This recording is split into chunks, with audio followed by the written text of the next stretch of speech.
Hey everybody, welcome to episode 2 of the Table Podcast. I certainly hope that you enjoyed episode 1. My name is Nick Han. I am joined by my brother Drew. Yeah. There he is. And Miggy over on the computer over there doing all things technological and running the show. It's what he does. Today's going to be a whole lot of fun.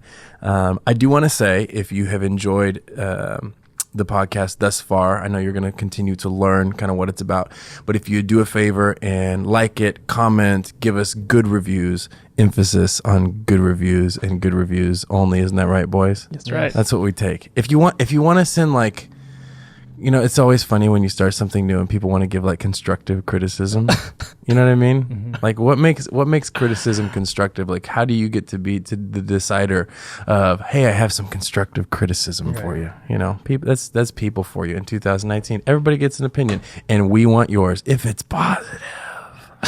So send it our way. I do want to say too, with long form conversation, you may be wondering, like, man, this is a long podcast. This is something that is super important. I think, I know, guys, we've talked about it a little bit, but in the world that we live in, there is so much just soundbite media coming at us, clips that have been edited. And I think that a lot of times you hear someone say something and you make so many assumptions about the topic that they're talking about or the type of person that they are, where when you're able to actually sit and listen in a conversation, you actually get to what they're trying to say over, you know, the soundbite of what was said. I think that could be one of the great things that kind of divides us in our world is because we're so used to sound bites, we capitalize on certain phrases that somebody might say. So the goal is if you can listen to a conversation and not just hear what somebody is saying, but truly, you know, think about what you think about and kind of dig in the context of the conversation and realize where somebody's coming from. It's intentional, and it's a huge part of this podcast. So I want to say that. Why are you looking at me crooked face? Crooked? You were looking at me crooked face? Bro, because you're coming in glowing. Am I glowing? Today. You know, I've been just laying in the sunshine. I had a great Valentine's Day. Did you have a great Valentine's Day? My soul was sucked into my computer. You come in looking fresh. I look a little tan today, is what he's saying. Rivalry. Rivalry. It's that sibling rivalry. Just kidding. No. Yeah. Did you guys have a good Valentine's Day? You know, it's been good so far. Yeah. Valentine's week around here, and I hope that you continue to have a good one. This podcast today, we have special guest Tony Hoffman. Tony is an incredible, incredible human being. You're absolutely going to love him. His story is just phenomenal. He's overcome drug addiction, actually went to prison, came out of prison. He now runs a nonprofit. He's been to the Olympics and travels the world telling his story. It's a fascinating conversation, especially if you're somebody who has a family member or you've struggled with addiction in any way. Very, very insightful. There's lots of layers to it. You'll notice that if you're watching on the video podcast, we have a bull that's hanging on our wall. It's a golden bull. And in the beginning of the podcast, something bad happened because we have some rookies on our set, and we're still learning what we're doing around here. And so literally Tony looks like he has horns for the first 10, 15 minutes. Like, very, very funny. Like, it looks like he is El Diablo. So then we move it and all that. So don't be distracted. If you're listening, it's not going to affect your experience at all. But some people want to know why we even have the bull. And there's lots of reasons for that. I mean, if you really, it's probably like slightly Illuminati, but we don't want to get into that. Could it be? Could it not be? Or is it just because table, the last part of table is bull, and so you have a bull? I mean, there's so many angles. Yeah, that's good. There's so many angles we could work. So don't try to ask too many questions. You know what I mean? Save that for your conversations. It's going to be a good one. Ladies and gentlemen, I hope you enjoy it. The incredible Tony Hoffman. First the barricade, now the table.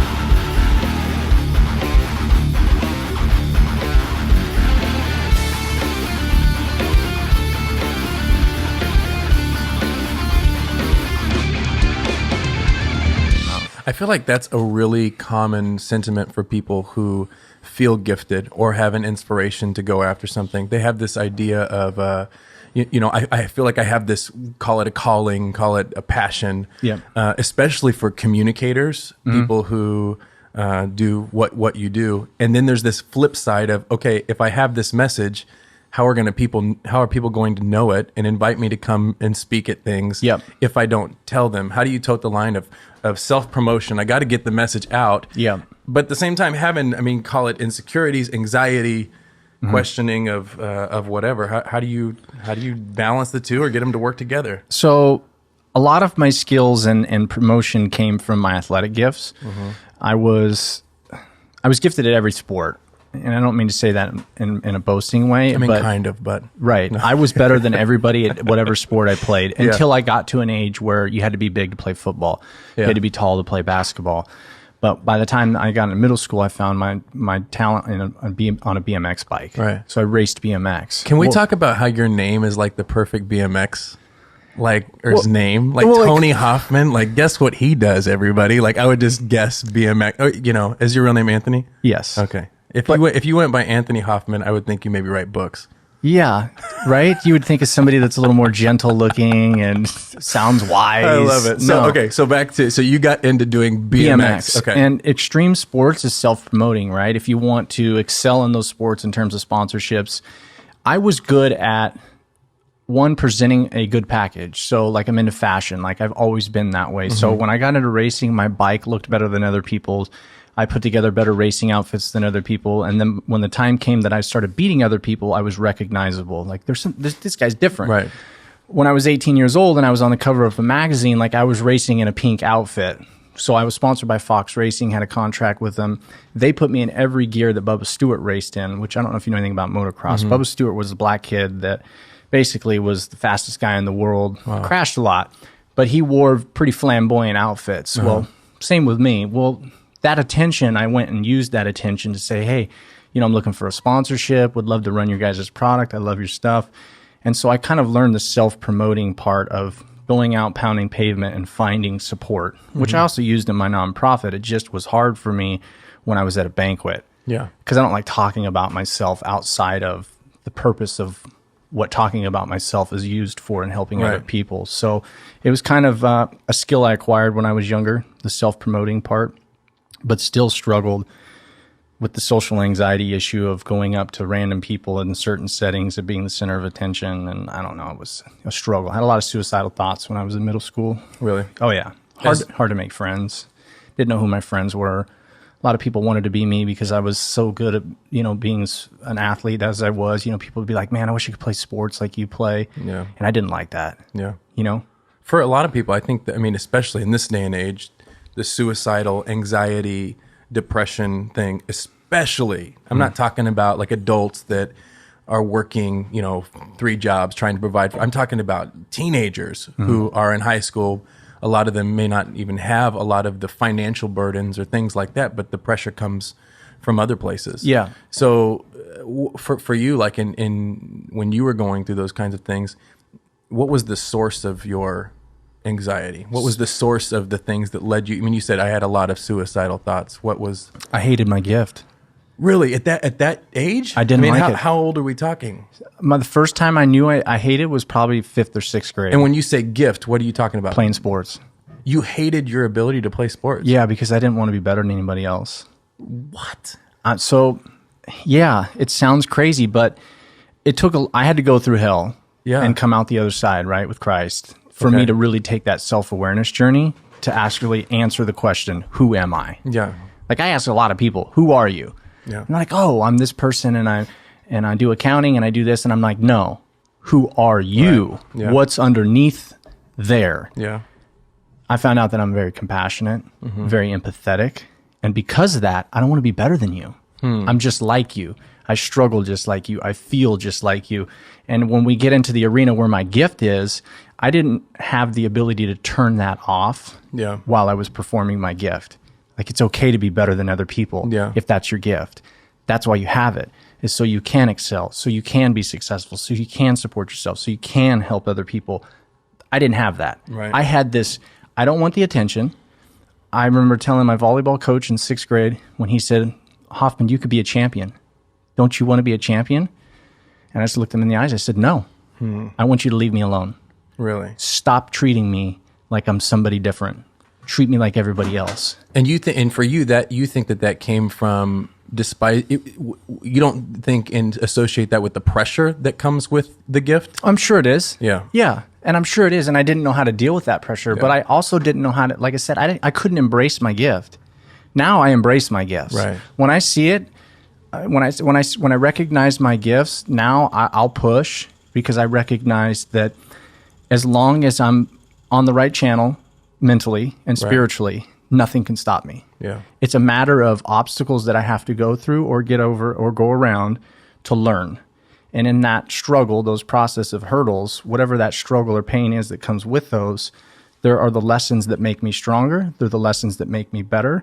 And they're the lessons that make me more self-aware to take me to the next level, to finish the work that I started. So for you, when you were dealing with the anxiety, the suicide, I mean, what age were you talking? 11 years old. Okay, so 11 years old, and you're thinking, I don't want to be here. Yeah, I hate this. So for you, I mean, I know that for a lot of people listening, they might not know your entire journey, but even venturing into drug use, substance abuse, addiction, is that where that led? Yeah, so what I try to tell people is, drugs are a symptom of the problem. They're never the actual problem. You know, you have females that have been sexually abused at 10 years old. Males, a lot of males that have been sexually abused in their younger years, which have an adverse mental effect. Anxiety, depression, guilt, shame. Then you have the addiction component. Does alcoholism or addiction run in your family? Because if it does, there's a genetical component to addiction. Right. When your card gets pulled for the addiction component, and you have some kind of traumatic experience, or in my case, emotional neglect. My parents are boomers. They worked 14-hour days. I was raised by a Paisa babysitter, loved her. Vera was great. She was always there for us. But I didn't have mom and dad's attention like I could have had. Don't blame my parents for anything. We all have our own struggles, right? Right. But that emotional neglect, the social anxiety, now is the depression, take me into the high school years. Successful at BMX, contract with Fox Racing, Airwalk shoes, Spy sunglasses, on the contract or on the cover of the largest BMX racing publication in the United States, ranked #1 in the country. He's going to go be successful is what everybody would have thought. But they didn't know that I was struggling on the inside. When I get to the moment where we see kids experimenting with drinking, smoking weed, kind of, you know, the carousing part of our lives, I'm in this arena with these kids, and I'm saying, I'm never going to do this. I don't want to do this, because I'm going to go, at that time, I was going to go to San Diego to be a network administrator for a guy that was Entrepreneur of the Year of California at 23 years old. He was going to start a wireless internet company. I had a gift with computers as well.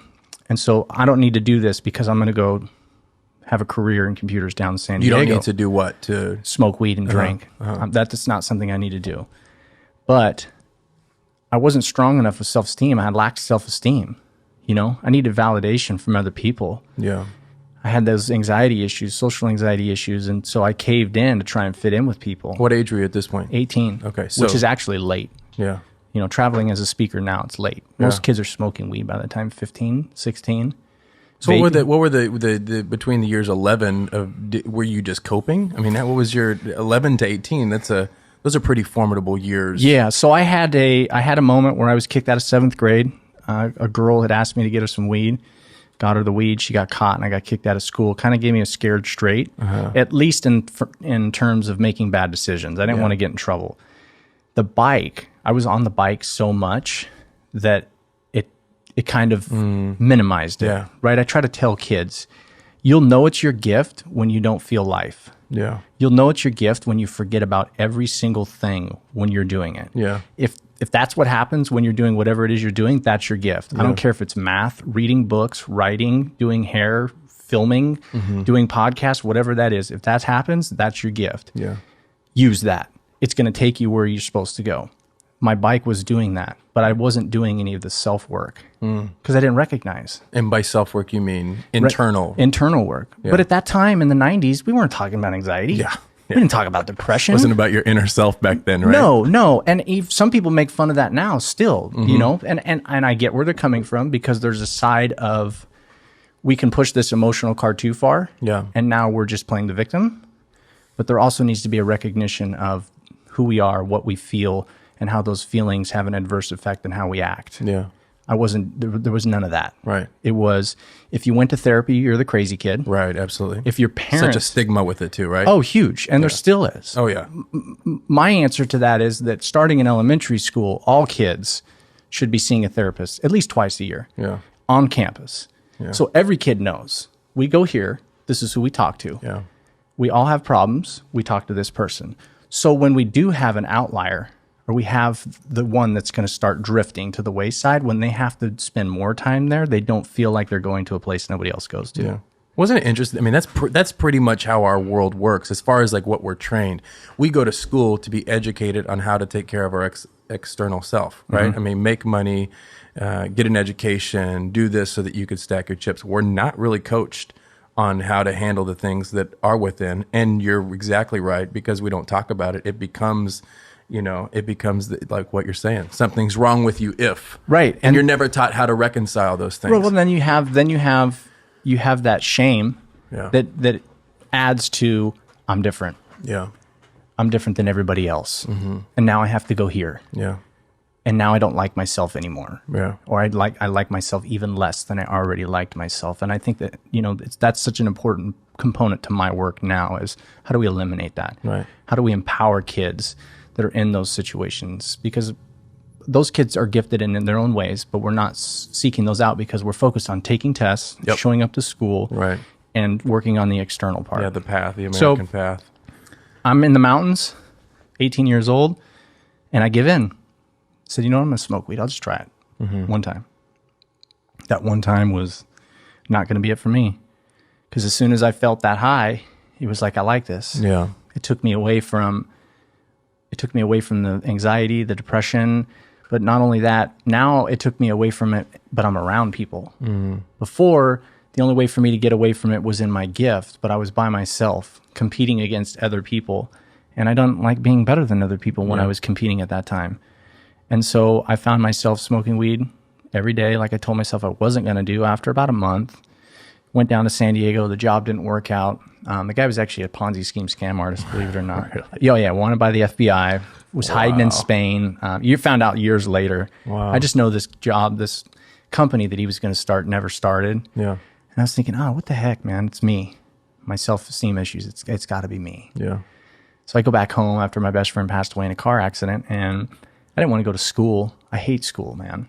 I can't focus in a classroom. Mm-hmm. And I ask too many questions. Teachers don't like me because I ask questions or I talk too much. Yeah.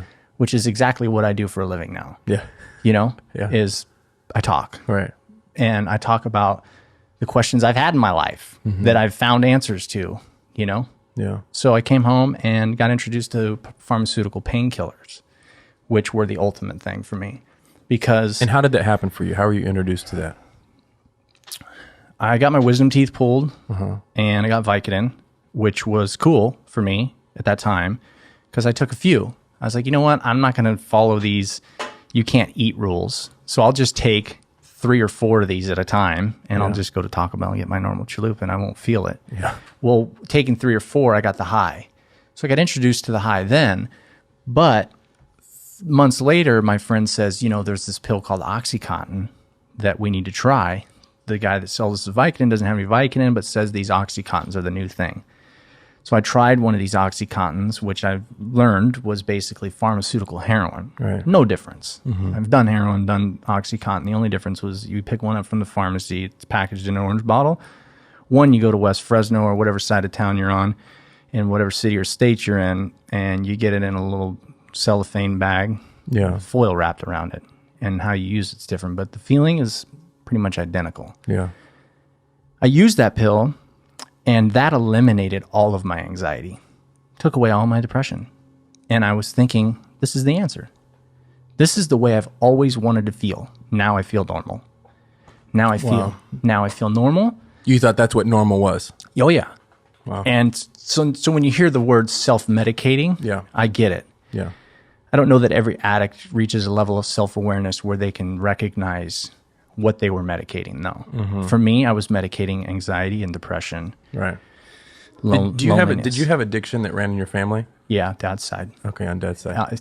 His mom, her dad. I mean, it's just right down the line. And you're a pretty adamant believer that, I mean, there's the science behind that there's a gene. Is that what you were saying earlier? Yeah, I mean, science pretty much so I've just presented at a conference in Anaheim and was approached by some people who are now leading the pack for a new test that can go through your DNA structure and almost pinpoint with 80% accuracy if you're an addict or not. Really? And addictive behavior venturing outside the bounds of just narcotics, correct? Oh, 100%. I mean, that's like, I mean, it could be anything. Right, 100%. But just an addictive personality that right. when you do it, you get hooked and it's... Yep. They're saying there's a component to your gene structure that they can look at that basically says you're a thrill seeker. And the thrill seeker is more prone to addiction. Is that like an adrenaline junkie kind of? I mean, is that the same? I guess. You know, I try to stay away from blanket statements about certain things, right? Because I don't know the whole science behind this stuff. So, you know, because that's to say, not every adrenaline junkie is an addict. Well, what about when you say trying to stay away from blanket statements? When you talk about, I heard, I think it was on your TED Talk that you did, and you were talking about, you know, the first time that you use cannabis, marijuana, and how if you could go back and someone could tell you what your life would look like in X amount of years, that you would have said no. Yes. You know, hearing your story now, there was cannabis, but then down the road, you had these prescription pharmaceutical medications that were somewhat seemingly unrelated. That was due to something else. Do you think that even without the weed, you would have found yourself in the same position? Based upon that's a really good question. You know, if my friends were the same, 100%. But I don't know that. Wait, so are you thinking that your friends were what drove you into the addiction? An influence. Okay. So if I'm already an addict before I ever walk through that door, right? Somebody has to walk me through the door. You don't walk yourself through it. You don't just. So who was that for you? The doctor? I mean, no, because the doctor. So that prescription was going to run out. 15 pills. Where else was I going to go? Somebody else had to show me that I could get those pills from the somewhere street. else. Somewhere Gotcha. else. You know, so you're not sitting on the couch one day and you're like, you know what?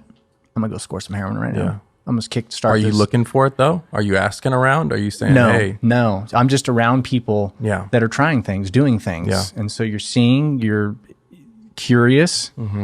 You know, no different than Adam and Eve. Yeah. There's the apple. Yeah. Okay, well, we shouldn't do that. Somebody says, you can do that. Yeah. It'll be all right. You're like, oh, okay. I'll try it. Yeah. Then I walk through the door. Right. And I'm already an addict before then. So for me, as soon as I started, it wasn't going to stop. And once it got going, then it was I don't know how to stop. I want to stop, but I don't know how to stop. Try to get sober. I mean, I got on a bus and went to Oregon. 7 days later, tried to steal a tractor, hitchhiked to the bus station, snuck on the bus, and came back because I needed to get drugs. Wow. Yeah. So what are your thoughts on when it comes to drugs, or whether it be pharmaceutical, whether it be, I mean, you look at, it's a freight train, even the cannabis industry that's taken off, you know. What are your thoughts on it? You're not a big guy on blanket statements. You hear, I mean, the studies, there are people that prescription medications obviously help. Yeah. Cannabis, the same thing. Do you feel that is accurate and that is true? Do you feel like it has to do with, you know, if you're an addict, the rules are different for you? Yes. So is that where the line is drawn? The problem is we have one side that believes, it's the same side that believes, it's the same group that would be the white people that say, just hand them your ID and say yes sir, no sir, and you'll go on your way. Because nobody that does that gets shot and killed for no reason, which is not the truth. Right. I've seen videos where it's clear. Why did that guy die? Okay. They'll do the same thing with addiction. I've smoked weed. Right. Didn't have a problem with it. You definitely hear that. So you lack willpower. You're choosing this. You're a junkie because it didn't do that to me. So we push our reality on other people, right? No. There is a clear difference between some people and other people. Yeah. And we have to have compassion and empathy towards those that are different. Yeah. Because it's not their fault. Right. I didn't choose to be an addict. Yeah. If I would have had the choice, I would have been a kid with a good attitude, a hard-working ethic, and became successful without having to ever go through anything like that, right? So there is a difference, and we're learning that because of the opioid epidemic. Yeah. These are, Well, it's for sure an epidemic. Yeah, I mean, well, to give you an idea, I've been in communities where smaller than Fresno, 3 people a day die. really. They stack the bodies in trailers with freezers on them because morgue can't process the bodies fast enough in parts of Ohio. 12 people a day in the state of Ohio are dying. Well, do you know anything about the epidemic? I know there is one. Okay, so good. You don't know enough, right? So just give me a shot. What do you think the average age of an overdosed individual is for the opioid epidemic? For opioid, average age, I would probably say like 17. Okay, exactly right. Most people think that it's kids, 35 to 55. Really? 35. And what is why? Because when they had a procedure given from the doctor, surgeries, Yeah. what'd they get? Yeah. So, and then it's okay because it comes from the doctor. Right. Well, and the doctor said this is safe. It's not addictive. OxyContin is not addictive. Vicodin's bad because But no doctor really says it's not addictive. they tell you it's the likelihood of habit forming is extremely low, much less than Vicodin. That's how this stuff was marketed. Vicodin, they say, is not safe because it contains a high amount of acetaminophen, Tylenol. Yeah. So over time, if you continue to take those, it deteriorates your liver. Right. OxyContin doesn't have that. And they promoted it as this time-release formula that can work throughout the day, and it's Safe. habit. Yeah, it's safe, safe. yeah. So here, Yeah. take because these. it's safe. How's your pain? Oh, I'm still in pain. Okay, well, we'll just keep writing you prescriptions. These are people with jobs and health insurance. Little did they know that they were going to become addicted to this and that it was going to cause them to lose their life, their family, their jobs, cost them all kinds of things. Yeah. Normal people. Right. It's not your 17-year-olds. It's not your 20-year-olds. It's not the frat kids. Yeah. It's the baby boomers. It's the Gen X. Is it those people too, or is it not? It is those people too. 100%. Well, because aren't these days too? I mean, kids are finding their parents' old prescriptions in the bathroom, cupboard or whatever. Right. And Right. I think it's getting. That's not to say that young kids aren't, but the average age Yeah, I would have never thought that. is a boomer's age. Yeah, you wouldn't think otherwise. Yeah. Because you want to believe that it's wild kids experimenting with drugs. They have no idea what the power is. Yeah. Yeah. And that's, all across the Midwest and in the East Coast. What are we looking at? We're looking at ages. Deaths by age group.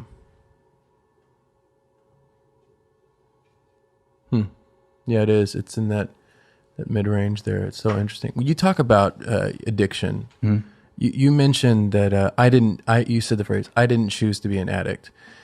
Help somebody who is listening that may be ignorant to what addiction is really rooted in, because I can already hear the argument of, okay, you didn't choose to be an addict, but at some point you chose to say yes to whatever you said yes to. Absolutely. That But didn't put you on everybody the- else? Well, I know, but I'm saying you didn't choose. I don't know. I can't speak for everybody else. I mean, Why, there's have you people ever drank alcohol? Yeah. I can't. Yeah, but you have. There's people that would sit here and say, I never have. I've never tasted alcohol. Right. I've said no from day one Yeah. to day now. And what is the actual percentage of those individuals? I don't know. That's a super low number. But they're still people. Right. So what do you And- say to those people? you have to understand that everybody's different. The fact that I would first acknowledge that they had the power to say no and have just never drank, never used a drug their entire lives, because I think it takes a certain level of self-acceptance to be able to say, Because I don't that's need what to it's do that's this. what it's really rooted in. In my opinion, Yeah. right? We do what other people do because there's a lack of self-acceptance in some ways, especially in the beginning. Yeah. That's not to say that people that go out and have a glass of wine for dinner and stuff are struggling with self-acceptance. But Yeah. I'm saying when it comes to the teenage years and you're in that peer pressure Yeah. moment, you either do or you don't do Right. based on a lack of self-acceptance or strength in self-acceptance or self-esteem. And then once you say yes to that, then it becomes the escape from your questions you already have, your current reality. Yeah, absolutely. I mean, ask every kid that's 19 years old, 20 years old, what do you want to do for the rest of your life? Who has that answer? Yeah. Kids that are going to medical school maybe. Yeah. Kids that are already ready to be attorneys.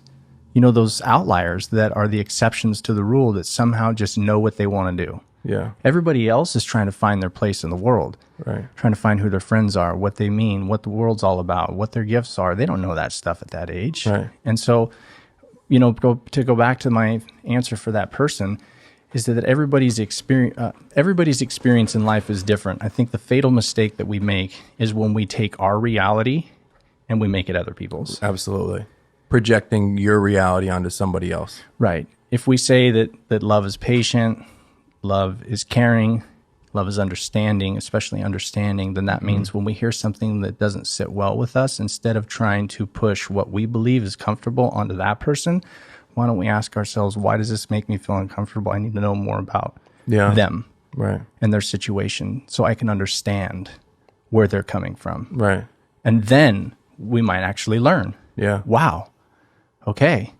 Like, just because I didn't use drugs and drink doesn't mean that this person wasn't going through some things and just was doing things the way everybody else was doing it, not like me.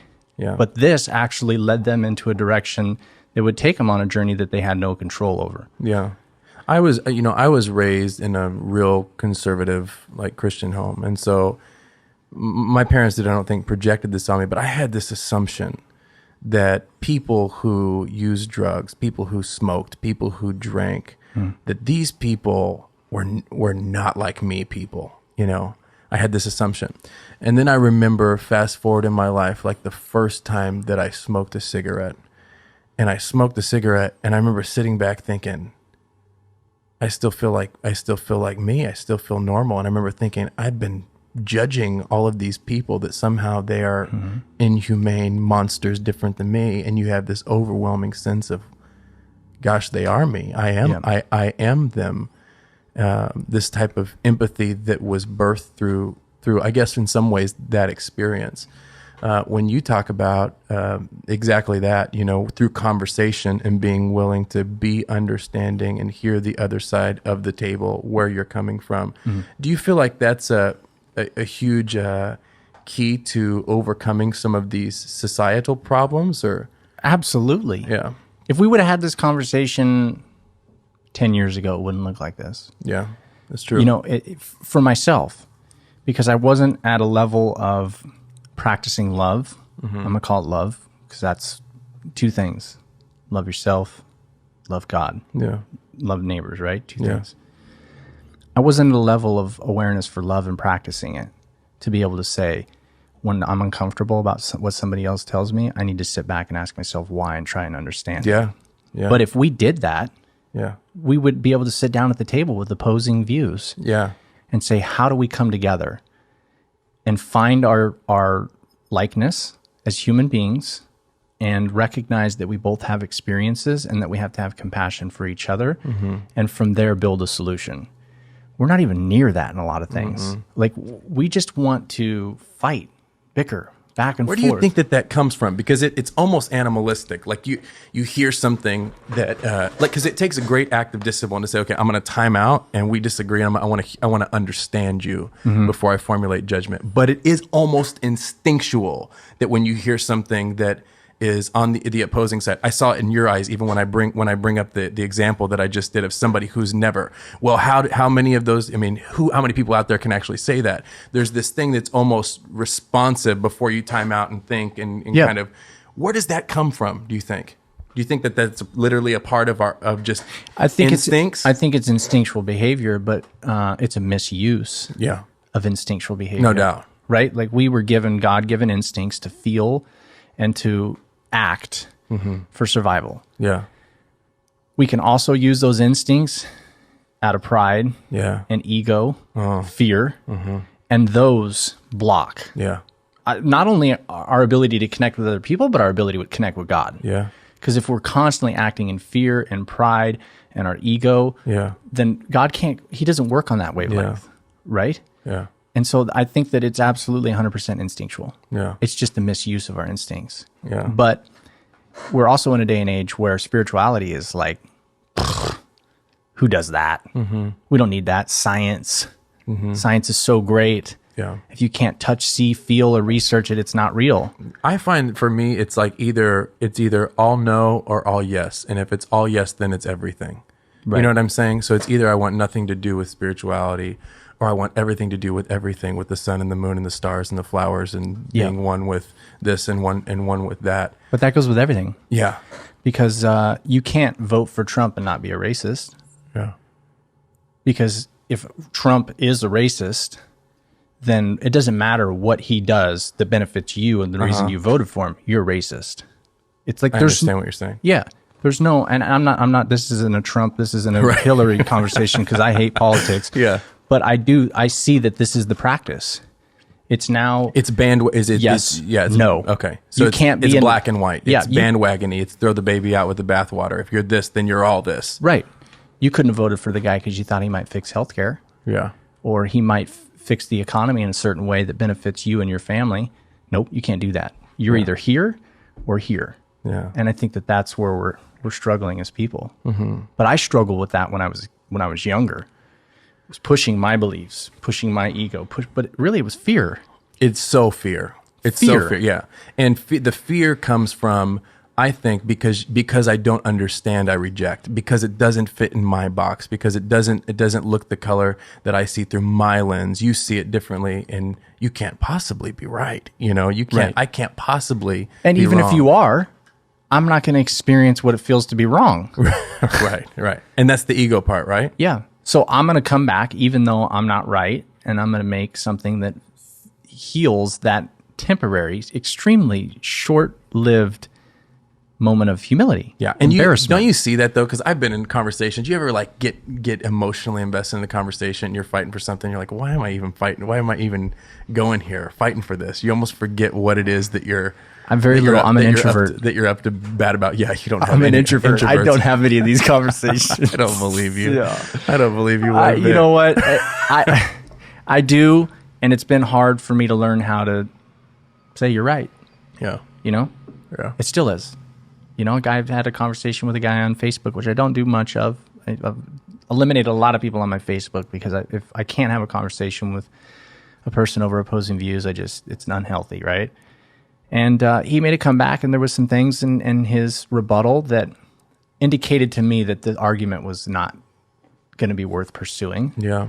So I let him win. Social media is so like that though in a lot of ways, isn't it? Oh, yeah. I feel like it's a bulletin board for how can I craft words to one up you. Mm-hmm. You know what I mean? Yeah. I mean, people sit there and how can I say something? Oh, I got him. You know? Well, but so I'm more of a comment reader now than I am contributor. 8 years ago, I was a contributor. They call that a troll. Yeah, exactly. 8 years ago, I was trolling people with opinions and my belief systems. And now, like this guy I'm telling you about, I let him win. I'm not going to go back and forth because I read, these people that are spending hours. My ego's bigger than yours. No, my ego's bigger than yours. No, my ego's bigger than yours. You can't spell. Yeah. Well, you look ugly. Yeah. Look at your family. It's like, what? Yeah. What is this? Yeah. What are we doing? Well, think about the things that you could accomplish if you take those energies and channel them elsewhere. That's kind of where I'm at with my life right now. Yeah. I think I'm 9 years into doing what I do now. I get a lot of hate. Really? Oh, man. Like what? Dude, I had some lady try to blast me on ABC's webpage or Facebook. About what? Try to bring Somebody my that knows personal you? life into things, which Okay. she knew nothing about. So it was he said, she said. Yeah. It's turned into I don't talk about Jesus enough anymore, and I'm all about the money. And it's like, wait a minute. Is this somebody you know personally? Or just Don't like, even know her. Yeah. Never met her. Yeah. But she's going to take the time to blast me, tell me I'm all about the money, and try and bring up things in my personal life that she obviously has no clue about, Yeah. and degrade my character over a comment I made on ABC that really wasn't degrading. Yeah. This person that broke into a house was right down the street from my house wearing a fake badge. And the family said he has a mental illness and that he thought he was going into his mom's house. One of the other commenters said, I have this guy on my Ring doorbell camera Yeah. on the other side of town trying to enter my house at 1 o'clock. I called the cops. Same guy. Wow. Well, the person says there's two sides to every story. Is he's got a mental illness. He's trying to walk into this house that's not his. He did walk into the house. And I said, well, it sounds like there's three sides to the story because somebody on the other side of town has him trying to go into their house. Yeah. Her rebuttal was my personal life. Yeah. I'm all about the money, this, that, and the other. Yeah. And it's like you start to experience when you when you step away and you say, you know what, I'm going to remove myself from these behaviors and I'm going to focus on my gift. I'm going to focus on my self-awareness and being happy with myself and my purpose, because I've only got one shot at this, and we're not going to change the world with our opinion on Facebook. We're going to change the world in what we do and the actions that we make and take on our daily lives. Yeah. Then you start to actually live it out, and these people are like, you're fake. Right. No. Yeah. You don't even know me. Yeah. You can make the same sacrifices that I'm making and do the same things Yeah. in your own way with your own gifts. I don't know Right. what talents you were given, but you could go do that. Yeah. You know, but now I've just learned and, you know, have gotten to a point in my life where those opinions, as much as they may affect me in the short term, I just keep pushing. I think that so much of it is, it's funny because it's outrageous, and at the same time it's so human. Like when I look at it, there's so much that's rooted in our psychology. You talk about instincts and how we're created, and whether it be the fight or flight thing or how we respond to things. I think there's such a ingrained within our psychology, almost like this great confidence in lack, where we think that because other people are getting theirs that we can't get ours. Like there's not enough for everybody, and if somebody else is doing good, that means that I am less, so I need to claw and scratch or degrade them or defame their character or pull them down. You know, that's somehow rooted in, they don't even realize that they're doing it. Well, yeah, because there's a level of ignorance to that, right? A huge I mean, it's all ignorance. It's all ignorance, right? It's their own lack of self-awareness. Yeah. Because anytime, like I say, I'll circle it back. Anytime I do that, I have to stop and ask myself, why did I just do that? Yeah. What is it within myself Right. that made me have to do that? Yeah. Because I need to examine that, and I need to understand that. Yeah. Because that is stopping me Oh yeah. from whatever level I'm trying to get into. I have to learn how to overcome that and recognize that. Yeah. And that's what you've done. You know, I mean, I hear that in your story. To go back to your story, after you get wrapped up then in drugs, where does that lead you? Within 3 years, committed a home invasion robbery. From drugs. So how do you draw that correlation? Drugs to home invasion robbery. OxyContin is heroin. So you were not sober when you did it? No. Okay. Within 3 years, I'm a full-blown junkie. I hate to use the word, but junkie. Heroin addict, but pharmaceutical.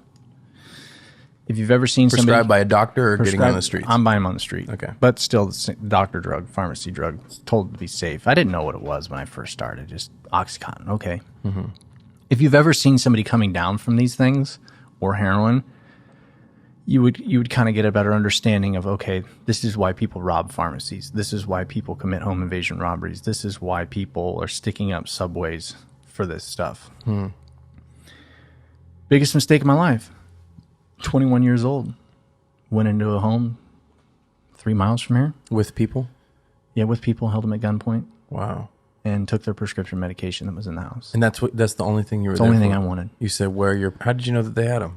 It was one of her friend's moms. Okay. She was getting a high volume of these OxyContins because the doctors were prescribing them so freely. Yeah. And when we started using these pills, this kid had just said, I got thousands of these at home. And started selling it to us for $5 a piece, which was $35. Thousands of these at home? Dude, he showed up with a freezer bag, 1/3 full of OxyContins the next day. And it was crazy because I tell people the story. He dropped the bag and the pills fell everywhere.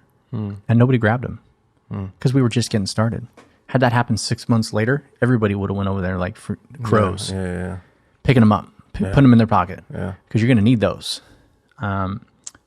I was busted 6 months later. I was arrested for that robbery. My parents spent a bunch of money on an attorney. Me being a white kid from Clovis, star athlete. My co-defendant's dad was lead robbery squad detective of the Fresno PD. Other co-defendant who's now dead. He died of a drug overdose a few years ago. Good family, good attorney. Like I said, 3 white kids from Clovis. So they gave us a shot.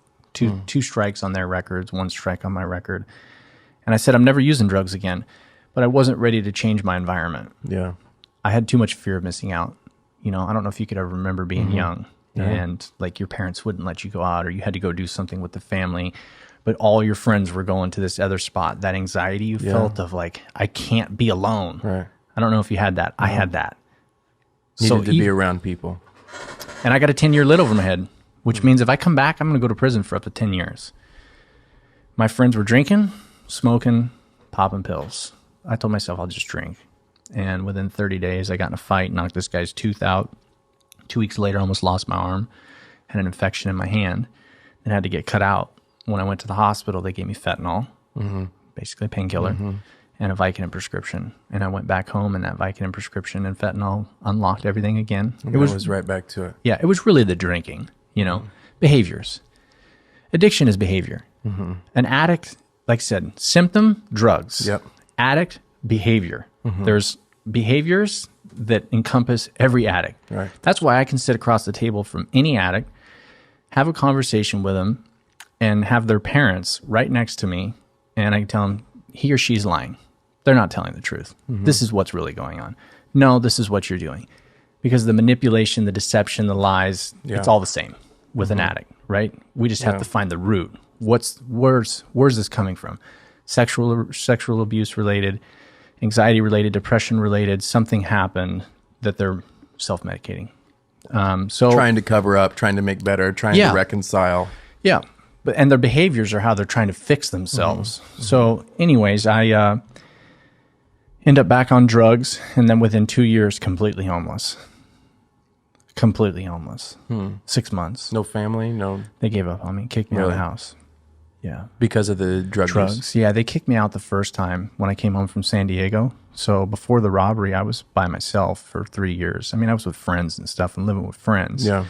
Didn't see my family for 3 years. They came back in my life to try and keep me out of prison, get me back. They thought, we'll get him through rehab. He'll be fixed. That's not the way it works. Yeah. Once they found out I was on drugs again, which was only about 6 weeks, they kicked me out of the house. I'm back out on my own. 2 years later, homeless. Do you think that was a good thing for you or a bad thing for you? Great thing for me. For me. Yeah. For me. Right. Stubborn me.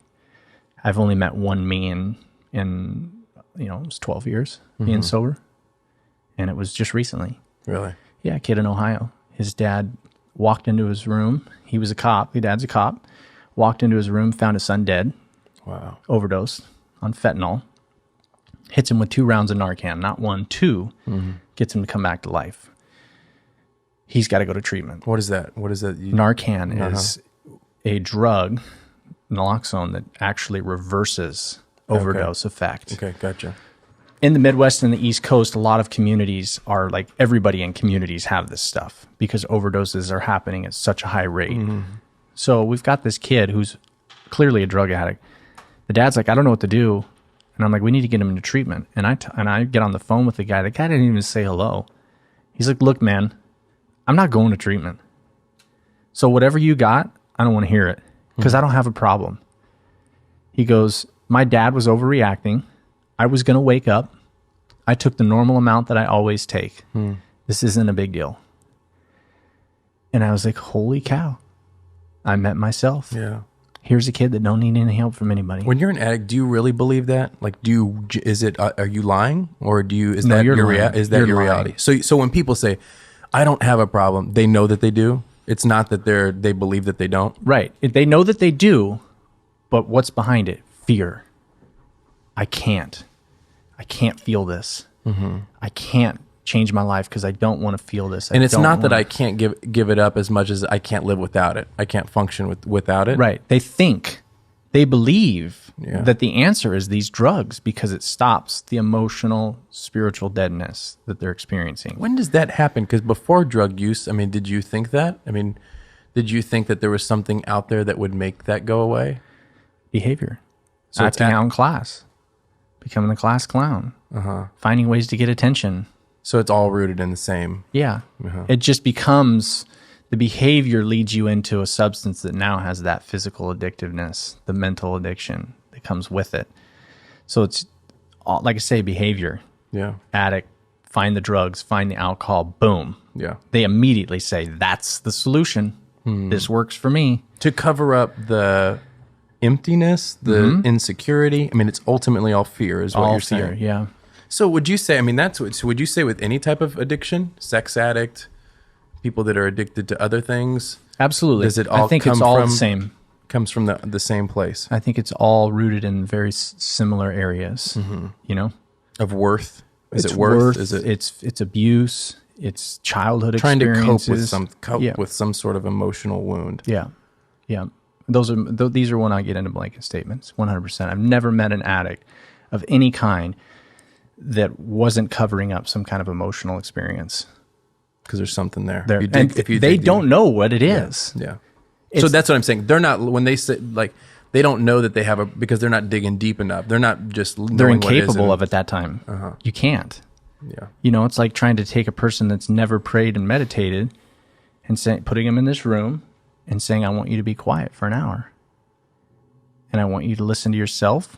And I want you to hear what God is telling you about yourself. And then you come back in an hour and you'd be like, what did you hear? They'd be like, dude, I don't know. I was thinking about this and thinking about that. And you can't get 5 minutes out of them. So what for you then? What is the key to cracking the case on somebody like that? Is getting them okay, so you won't have to get them into treatment or some kind of sobriety. Yeah. And then in that sobriety, you have to get them to understand the removal of themselves from the world. What does that mean? Prison was that for me. So removing yourself from the world may be shutting out Instagram, shutting out Facebook, turning off all of these commitments. Outside voices, outside. I'm going to go to this event this weekend, Instagram posts, Facebook posts, picking up the phone. You've got to start eliminating distractions so you can sit with yourself, so you can be uncomfortable. And from there, anytime you reach a level of uncomfortableness that is going to make you crack, you pick up the phone and you call somebody and you talk about it. For a while, it just seems like you're going to just be not trying to not do what you've been doing, but you're starting to add these components in where I'm going to call somebody instead of do what I always did. After a while, that white knuckle feeling settles in, and now you're in a place where you can start focusing on yourself. Once you kind of get away from Once the storm excess, starts to okay. exit, because it'll go away. It may not clear, but it starts to go away where you can actually then take a look at yourself and experience emotions in a singular form. Because you're shutting off all of the outside stuff, which would Right. be that would be everything from where you're getting. I mean, what was that literally where you're getting the drugs or whatever it is that you're addicted to, as well as the stuff that from people or relationships that are fueling that thing. When that tie is severed, then you start to awaken. Yes. Internally. And right. And so like for me in the beginning, when I was in prison, because I went to prison for 2 years, I stopped listening to hip hop music for a long time. I love hip hop because I'm of what rooted in because hip-hop. of what you felt like it When was. I listened to hip hop, it would bring in drug dealing, it would bring in violence, stealing, all of these things that came with the old behaviors. So I had to say, this is not... it would start the storm back again. Yes, it would bring the storm back. It would start the mind of the thinking, right? And we already know that it starts in the mind. As soon as you think it, it becomes your words. Then your words become your actions become your habits become your character becomes your destiny. Yeah. I had to stop listening to that music because I didn't want to bring the storm back. And when you're in the storm, you're experiencing so many different emotions all at once. You don't know what you're feeling. Yeah. When the storm starts to clear, then like I'm saying, you experience those emotions in a singular form. You can now start addressing each emotion one at a time. Okay, my anxiety. If I'm around certain kinds of people, gives me anxiety. I need to stay away from certain kinds of people.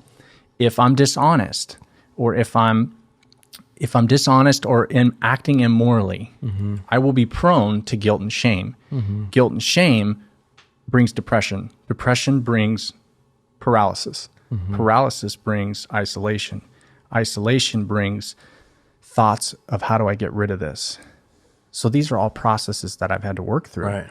These are all processes that people have to work through, but you can't if you don't remove yourself. It's almost like once you get sober, you have to get sober. Like it's like after you get sober from the narcotics and the stuff that maybe is your addiction, then you got to get like mentally sober. Right? It's almost like Spiritually is what we call it. So it's in the it's program. In what program? Well, in any program. Okay. So it's you can do it it's through Celebrate spiritual- Recovery. You can do it through AA, NA. It's a spiritual sobriety. Yes. Is We what always what you say call it. it's a spiritual deficiency is our issue. There's people that There's people that believe it's not a spiritual issue because they want to take it from a scientific point, but Dr. Drew says, and all of the scientific advancements... Dude, Dr. Drew, you remember Loveline? Do you remember he's that still show? the man. He's still the man. He's the man. He's still the man. He is the man. What a beast. He says in all of the... Because he's one of the leading addiction doctors. He says in all of the... Dr. Drew is? Yes. In all of the advancements in substance abuse and addiction... The number one form in getting sober and staying sober for long term is AA and NA. Still. Why? Because it's a spiritual problem. Yeah. How do we address the spiritual component? And that freaks people out because God, oh no, Yeah. God, no. And it's like that program tries to teach you, don't worry about God. Yeah. Let's get you through certain components of this and then start digesting your misuse of instincts. How you've misbehaved, how we convert all of those misbehaviors into spiritual behaviors. And when you're saying, when they're talking spiritual, they're talking the inward you is what they're saying, right? Like the inside, Yes, the in, honesty. Yeah, okay. Forgiveness, Yeah. patience, prayer, meditation, Yeah. self-compassion, compassion for others. These are all spiritual Yeah. components. Soul health, spiritual health, the Right. inward you. You know, I didn't do AA or NA until 9 years of sobriety. You were already sober for 9 years Yeah. before you did that? Mine was all Christ-centered. When I read the big book, it's just reworded Jesus. Yeah. That's all it is. Right. Every component that's in that book is right out of the Same stuff. process. Yeah. And it's, you may not see the word for word, Yeah. but when you really become spiritually aware, you get what Jesus is saying on a deeper level. Yeah. And they're taking the deep levels of what Jesus has said and wording it into a way that addicts can understand, apply to their life, and be freed from their addiction. Which is incredible because, I mean, it really is helping a lot of people. I mean, I would agree. I mean, you can't debate the results of no. people that are helped for that, regardless of what religious affiliation that they have. Absolutely. You know what I mean? It's so much deeper than that. For somebody that, what do you do when you're dealing with that person maybe in your family? And I'm asking you because you've been there. You want help for them so bad. You try the home interventions. You try the everything that you can, but you can't seem to get through. What is the best way for someone to handle those types of situations? Is it? I mean, you talk about your parents going hands off with you. You know, well, fine. You're going to have to, figure it out on your own. And I mean, people have different opinions on this. What is your take on it? Well, they went hands off, but they also went hands on because they had to figure out their own pain and suffering. So they started going to meetings for themselves. Because of their own son that they had Yeah. raised. Now he has become an addict. What does that mean about us? Right. It's like grief groups, families that lose their children. You go to groups of people that have lost family members and have had to work through grief so they can teach you.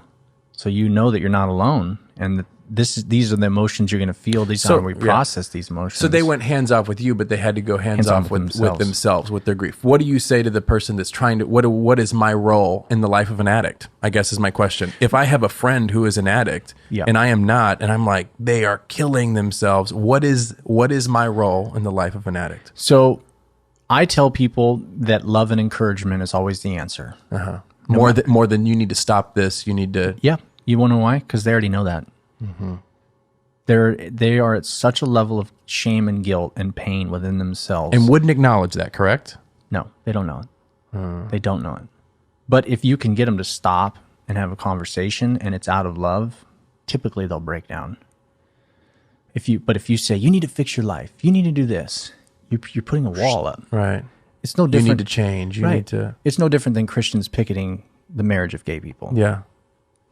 Yeah. You just built a wall. Yeah. They hate God now. That's all you're doing. They hate Christ. Right. There's no love in that. Absolutely. There's no understanding in that. Right? So love. Because they feel rejected. 100%. And you're basically saying, Are we not rejecting him if we do that? We exactly. are. Yeah, exactly. That's exactly what's happening. Right. What are we doing to the female that's having an abortion? And we say, you're going to go to hell and this and that. We're rejecting them. Right. We don't even know their story. I'm not saying that their decision is right. But you have no understanding. But you have no understanding. No empathy. No Nothing. No human connection. No, Nothing. Yeah. They think that you don't care. You're just judgmental. So we have to make sure when a family member or friend is on drugs or an alcoholic that they don't feel that judgment from us. They feel love and they feel compassion, empathy, and encouragement. What does that look like for you? I don't know. I'll give you an example. I worked with a family. Their daughter is 19 years old now. Got her into treatment at 17, right before she was 18. She left the treatment center. Her behavior is very erratic, impulsive. She told me one time about her father raping her every day at 14 years old. Gosh. If I judged her, she would have never told me that. Yeah. And if she would have never told me that, I would have never understood what she was running from, right? She's still not doing good. But she called me the other day. She got in trouble and she had to go to court. And she's like, do you know any attorneys, this, that, and the other? And I just asked her, what's going on? I'm doing this. Okay, well, what drugs are you using? I'm doing this. It's okay. And I'm like, oh, okay. And she's like, I need an attorney. I was like, well, that's going to cost you money. And like, are your parents going to pay for that? And she's like, yeah, no, they don't want to pay for it. And I was like, well, what are you going to do? And she goes, well, I don't want to go to court. And I was like, well, you don't have to go to court, but you're going to pay some way. Yeah. Eventually you're going to pay. She goes, well, what do you mean? I said, well, you're going to pay the price on the street, or you're going to pay the price in court. Mm-hmm. Paying the price on the street, you're going to get robbed, raped, killed. Yeah. God forbid you get killed. You pay the price in court, you have to address your emotional issue. You're going to feel all that pain emotionally because you're going to get sober and not want to be sober. Yeah. I go, but eventually you're going to pay a price. I'm not trying to tell her what to do with her life. Right. But before we end, I say, you can call me whenever you want, when you're ready. All I need her to do is know that my phone line's open. Yeah. Because something might happen to her today, and she's going to know who to call. Yeah. Who are you in that person's life? Right. You want them to call you. Right. You don't want them to feel ashamed to call you, guilty to call you, that you're going to be judged if they call you. You want them to know that you will open your arms and say, we love you. Let's do this. Do you feel like that there is a journey to being ready to give up on addiction? Mm-hmm. So some people I guess would call that like a rock bottom or something like that.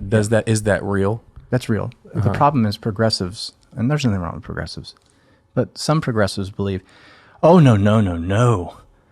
We cannot let people hit rock bottom. That is just not the answer. Well, hold on, Sally, Joe, and Mary. Yeah. Nobody said that rock bottom has to be at Skid Row in LA. Yeah. Most rock bottoms for me when I do interventions is the kids in college can't stop using pills and recognizes that if he keeps going, he's going to lose his scholarship. He's not going to get a job, and he's going to lose his family support. Yeah. That's rock bottom. Yeah. We don't choose whose rock bottom is. No. And rock bottom is, I would almost... It's emotional. Yeah, and it's almost like it's the birthplace of like your own internal awakening where you start to come out of it, or you start to see a little bit of, okay, like almost like a path towards reconciliation, redemption, coming out of whatever it is 100% that you're in. I think it's impossible to see the clarity of life without standing in a moment where you feel like you've completely lost control and hope in life. Yeah. And once you reach that moment and you decide that you're not going to give up, life changes. How do people reach that moment? And the reason I ask is so that's what I'm saying though. So it's almost like its own path. I mean, is it because we've all had experiences, and you've said I've said on both sides of the table of this conversation where you're the person that needs help, or you're the person that's wanting to help, and there's that place that you hit where it's almost like a wall, like we can't get through, and it doesn't matter how much we talk, it doesn't matter how much we cry, it doesn't matter any words that are coming out of their mouth. I know that there's a barricade and you're not getting in, and nothing is changing. And then you eventually have that moment where it like starts to crack and you start to see. Mm-hmm. You're saying that path does exist. What do you think brings you, what causes the unbreaking? You say let it. Is it just, it's got to run its course? Yeah, you have to let it happen, right? Because we can try and manipulate ourselves out of situations and orchestrate, outcomes. Lying, cheating, and stealing. Yeah. Lying, cheating, and stealing. Yeah. Eventually, you get so sick of lying, cheating, and stealing, you say, "I give up." Yeah, it's almost like your body knows that it works against you. Yeah. You know Unfortunately, though, it's not that way for everybody. Like what? Like if you're Some people die in active addiction. Some people are unwilling to let go and let it happen. And that's where I say, I just what wish, keeps those people from? I don't know, but I wish I knew. Yeah. You know, it's homeless people. I had a guy on Facebook post a meme. This was one of the guy that made the comment where I was like, this isn't going to go anywhere. Basically, the meme said that this girl's dream was to become the president of the United States so she could help homeless people and people without money. And this guy says, who's a friend of the daughter's family, says, well, you don't have to be the president to do that. You can come to my house and pull some weeds, mow my lawn, and I'll give you $50, and you can go out and give that to a homeless person. And the girl says, well, why doesn't that homeless person just come over and do the work and you pay him? And the meme says, welcome to the Republican Party. And it's just such an oversimplification and such a gross stereotype for homeless people. Because I want to know what happened to the homeless person. Right. How did they get I don't there? care about lazy. Right. I don't care about job. I care about what happened. What happened to you when you were younger? Something happened. You were in foster care. You went through 5 homes. You never felt love. You never had discipline. You never had structure. You don't know how to put a resume together. You don't know how to go in and hear no from an employer and then have the courage to go walk into another one and hear no 1,500 more times before you get the job that you're supposed to get. Something happened to you when you were younger. Sexual abuse. I always bring that up because it's so common with addicts. Yeah. What happened? That's what I want to know. Because you don't just end up in that situation. Some people choose it, sure. Yeah. But that's not the case for everybody. Yeah. Is what happened. That's what I want to know. So what happened to the drug addict they couldn't stop? Something bad. Something so bad that they couldn't give up the shame. They couldn't give up the guilt. They couldn't let go of blaming themselves. They couldn't let go of believing that nobody would love them because they never had it when they were young. It wasn't their teacher. It wasn't their mom. It wasn't their dad. It wasn't their uncle because their uncle touched them. Their mom touched them. Their dad touched them. Their dad was never home. He was a drug addict. He was in prison. Yeah. What was it that they couldn't let go? I don't know.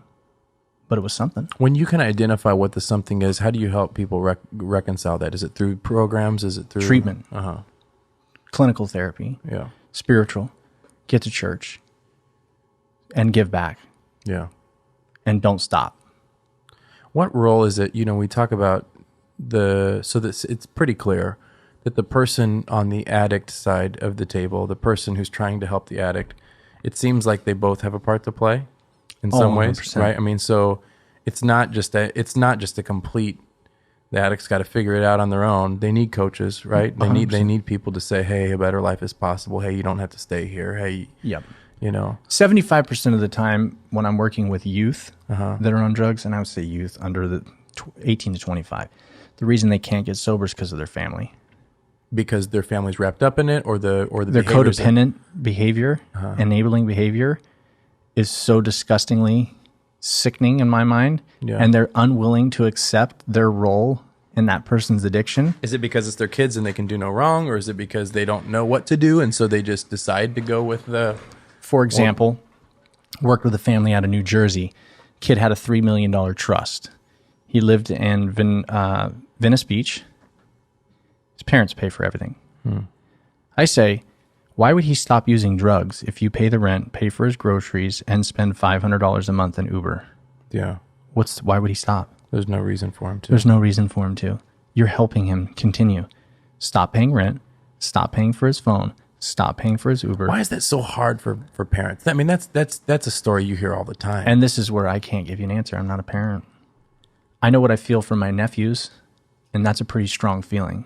Like I would step in front of a car, no problem. And those are my nephews. If that was my kid, you can't see them feel pain. Yeah, I would imagine that their fear. I don't know. I'm of- trying to think too, because I am a parent, and I think of, if my kids were on drugs. I just don't. I mean, to be able to. I mean, maybe it has something to do with how they're wired, how the parents are wired. Psychologically. I mean, my parents did it. They Enabled you? No, they cut it off. Yeah, It was the best thing that ever so happened to me. it's the You know, it's the yin and yang Yeah, in a lot of you ways. just Like have you to- have parents that you have to, I don't want to say man up because we got toxic masculinity nowadays, but man up. Yeah. And you make the hard decisions. And you're saying step up to the plate, and you got to be able to. Yeah. What role does awareness play in this whole conversation? Is awareness important? Which part of awareness? Making it known that there is an issue. I mean, like, I wonder, how is it helpful? You know, it's like this is your brain. This is your brain on drugs. Do those things? So this is where, in terms of like getting people to not make those decisions, this is my belief. Blanket statement. Empowerment is the answer. Empowerment defined. Not education. Okay. Empowerment. So I created the Free Will Project, which was a God-given order to me. He told me to do 4 things when I was in prison. Race my bike professionally, go to the Olympics, start a nonprofit organization, and become a speaker and tell your story. Mm-hmm.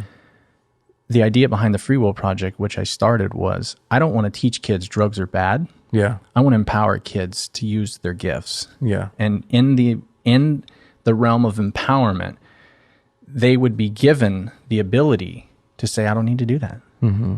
This is what I want from life, not this. So would you say, so then when we talk about like pharmaceutical medications, do you think that the awareness part of, hey, we got a problem here is not important? That part is important. Okay. Hey, we got a problem here. Now, is important. so teen prevention on awareness for teens, it's empowerment. Focus on, hey, your life can be this if you'll... Adult awareness in that, look, these medications are extremely dangerous, and these medications can unlock addictions in lives. Mm-hmm. And at this moment in time, we don't have tests outside these ones that are coming up that can say this person may be prone to addiction. So when you go to have a procedure done for Tom, Tim, and Sally, try non-narcotic first. Don't go straight to narcotics, because we don't want to introduce these substances and create a problem that we could have dodged. Yeah. Had we known. And specifically because you talk about the people with, you know, what you're calling the genetics that lead to addiction. You're rolling the dice, is what you're saying. That's right? exactly what I say in my speech to kids. You're rolling the dice. Yeah. I tell them there's a doorway that exists. Yeah.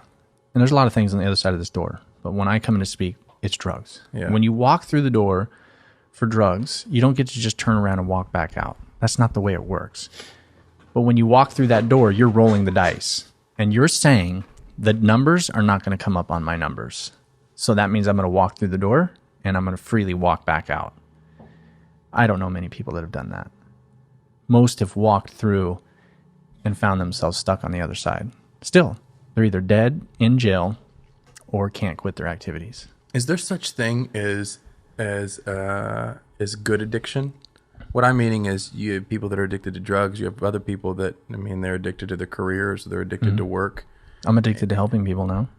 So you would say that there are good addictions. I don't know. A psychologist might say that's not a good addiction, and I would challenge them because I love therapy. Yeah, I would challenge their belief on that, and I'd try and hear them out. But you'd have a hard time telling me that what I do now is so unhealthy. The nature of negative addiction would be that it keeps you from, you know, the potential life that you could have.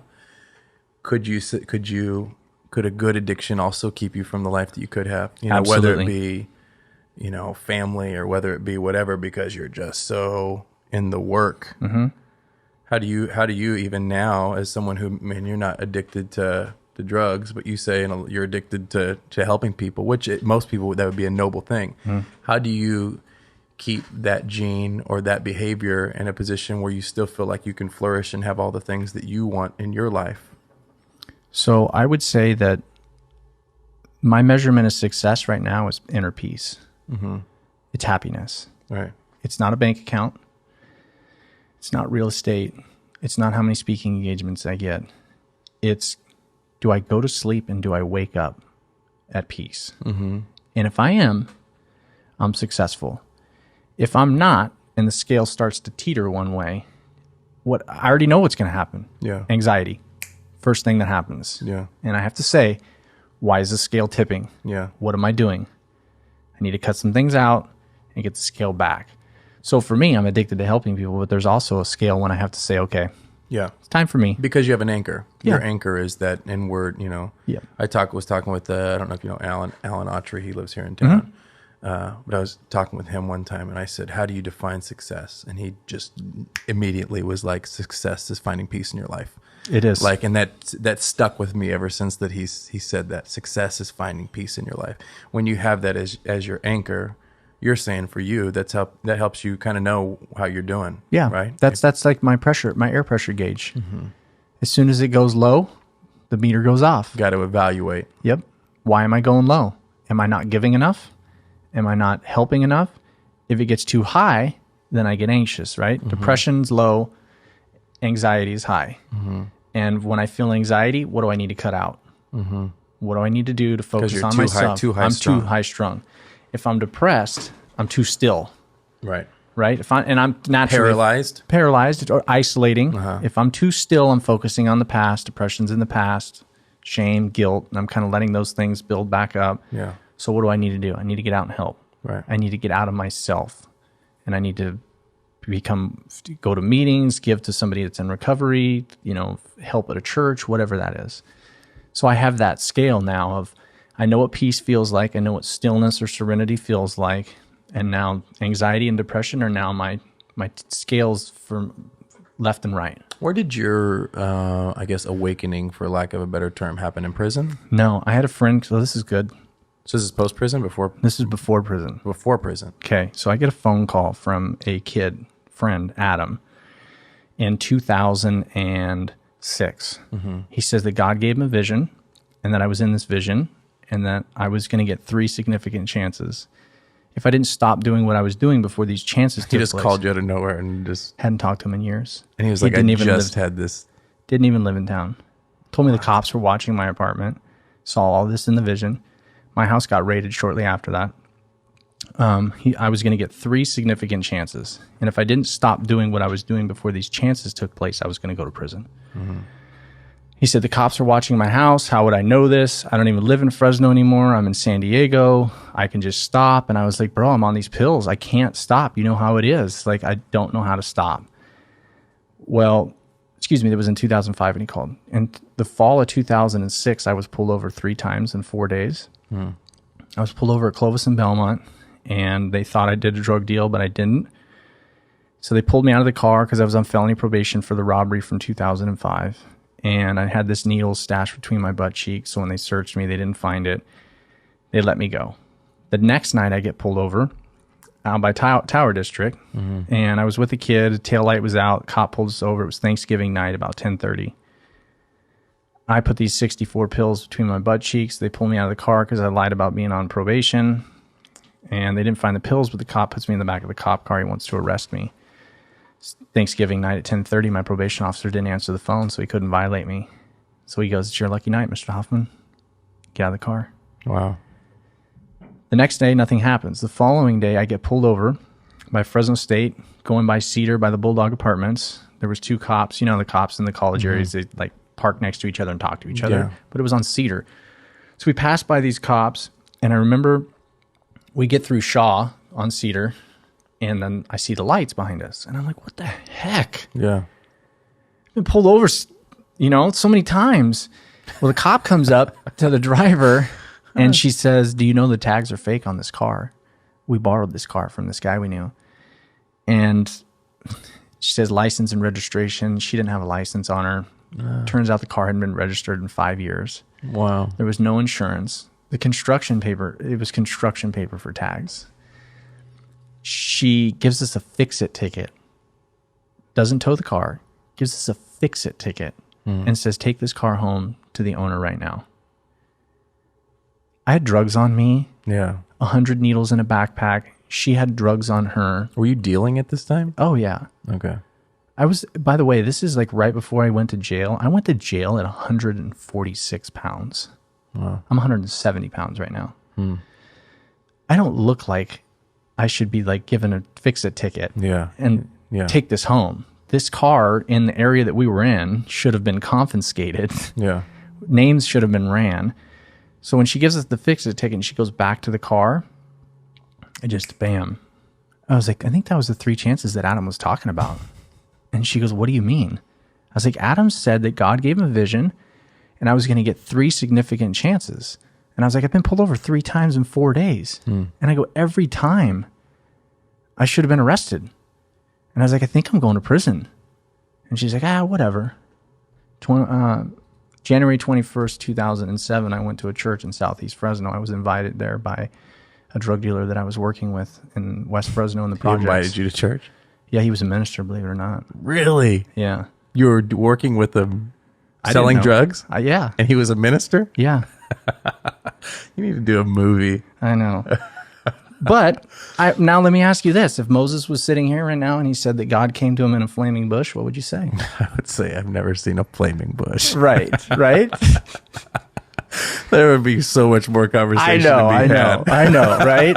But my point there is God used a flaming bush to reach Moses, and he used a drug-dealing minister to get to me. Yeah. It couldn't have been a white person from Clovis, that's for sure, because at that time... Isn't that crazy? And isn't that crazy how... I always talk to people about this. It's like there's this scripture in the Bible, if you're someone who believes in the Bible, where it talks about if you make your bed in hell, he's there. It's this picture of wherever you go, doesn't matter how far you run or what you're doing. Like God's arguably working more in your life when you're a mess and falling apart. Oh, 100%, You know what I because mean? what's he trying to do? Yeah, exactly. There's no other name under the sun where the men must be saved. Yeah. That means everybody. Which is just so cool. Yeah. I mean, that's why God's so awesome. Absolutely. So, okay, so you go with the drug dealing Yes. preacher to January to his 21st. church. 2007, I walk into the church. You guys all know where it's at. If you've ever seen the wall that says, please stop painting on our church, God is watching. Bust a right down that street, and there's a Calvary temple in there. I was probably, 2 other white people were in there. Pentecostal church. Don't remember anything about the service. Was told to go up to the altar call. Social anxiety says, no, I'm not going up there. I don't want to be the center of attention. The wife says, get up there. So I go up there. Guy lays his hands on my forehead, and I'll never forget it. I couldn't stop crying instantly. Guy didn't even say anything yet, and I just started crying. And you were sober at this No. point? So you were not sober? No, I was not sober. But I mean, so I'm you at were, the bottom. So you were on drugs as you were at the altar. Yeah. And he says that God has favored me my entire life in everything that I'd done. And I just started crying. And I was just like, I believe this is real. This is real. I can't believe this is real. And he says, you don't have to worry anymore. God's going to remove you from your addiction. And I just kept crying and crying and crying. And like the minister guys that were right next to him, they were crying. And I Who was was just praying for you? the preacher The drug dealing preacher? and the drug dealing minister and his 2 other buddies. They could have been pimps. I don't know what they were. I don't care though. Who cares, right? No, Because it was real. Yeah. And like I said, I think God's working through everybody, Yeah. anybody and everybody. It's Yeah. not just people that have been sanctified, Absolutely. set apart. Yeah. It's not just the Isaiahs of that are on God's work. It's everybody and anything. These podcasts. Usually the people you wouldn't think are exactly the people that... God can use those. Yeah. It's he'll harden the hearts of whom he chooses, and his purpose is his purpose, right? Pharaoh was at work for God. Yeah. So I just remember this overwhelming acceptance of God. And in that moment, it was like I felt where I was going. It was like I could see it. And it was like, I got to get out of here. Going as in where? To a place that I didn't want to be. Like prison? No. Where? Spiritually. Okay. Locked up forever. I felt it. If something didn't happen, you saw where you're going. Yep. Okay. And I saw where everybody else, a lot of people were going. And it was a feeling. And I was like, okay. I thought I'd been cured because I'm going to be removed from my addiction. So fine. Thank God. I don't want to do this anymore. Yeah. I really didn't at that time. But a couple hours later, I was in a pickup shooting heroin. And I was like, I guess it wasn't a miracle like I thought. Broke into a house that night. It was up for rent, Cedar and Knees. And I woke up at 2 p.m. the next day with 4 cops with the guns drawn. And Broke in there to sleep or what? Yeah. Oh. I knew if I slept on the street that night, I was going to die. It was too cold. It was in the 20s. I didn't have anything to, a sweatshirt and jeans. Yeah. That's not enough to keep you warm. So I remember getting in the back of the cop car, and it hit me. God was going to remove me from my addiction. And I just had this overwhelming sense of peace. Like, it's all right. This is going to be okay. Yeah.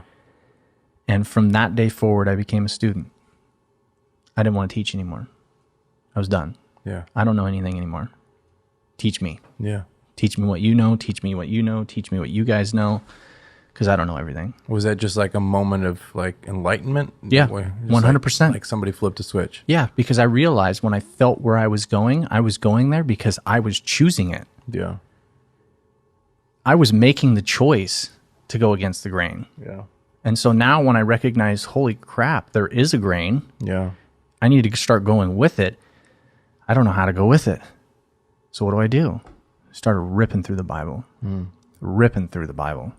And along the way, God placed people in my life through prison that, I mean, I feel like I'm pretty versed in the Bible. I don't read it as much as I used to. Were you raised around faith, Bible? Were you raised around any of that? So No, what was I was- your first encounter with that? January 21st, 2007. So at that church with the... Yep. A real encounter. I mean, I'd gone to a service before. But before that, you're unfamiliar with the Bible, Everything. really. You're unfamiliar with... Everything about it. Yeah. Nothing about it. I mean, I was blown away when I started reading the Bible. You know, as you get through like Deuteronomy and you start reading all the stuff, and I'm like, what the heck? What's going on here? All of it's all right here. Like, this is it. Yeah. Like, it's in plain English. Like, you do this is what happens. You do this is what happens. Like, all the spiritual orders of everything of how we keep our lives, at least standing up on 2 feet, so to speak. It's in the Bible. It doesn't mean that you're not going to have your trials, right? It rains on the just and the unjust alike. But to get through and to have peace and help other people and actually live the life that we're supposed to live, it's in that book. Right. So you're in prison. What happens from there? Got in a few fights. It was a struggle. May 17, 2007 is my sobriety date because I went in beginning of February. May 17th is my sobriety date, 2007, because getting in fights, got a winemaker cellmate, we're getting drunk each week, you know, so I was still, but I had my faith component now. Yeah. I was just trying to shake the cobwebs, which is, I try to tell people relapse can be a part of recovery Right. because they want to get sober, they make a mistake, and they find out, Yeah. I didn't want to do that, and they get it back. Yeah. And then they just learned why they relapsed. And then they move forward, they might relapse again, and then they learn why they relapsed. They'll get it. Yeah. As long as they're making an effort, keep pushing them to that. To the journey. To the Keep journey, going on right? the journey, So my beginning journey is kind of filtering all that out. I get in a few fights, and then I realize, you know what? I'm telling my parents I'm in here changing. I'm making wine. I just get in trouble. I'm fighting. These people don't care about me in here. I'm done. No more nothing. Got moved to the gym. And one of my neighbors was kind of pressuring me, you know, to go to the chapel. And I was like, I don't want to go because I'm afraid that I won't experience what I experienced in Southeast Fresno because that was real. The other places that I've gone haven't been a real experience, and I need that real experience. But I went, and it was like even better. It was so weird. Every time I went in there, I felt like they were talking to me. Yeah. And I'm sure people listening can relate to that when a service is speaking directly to you. Yeah.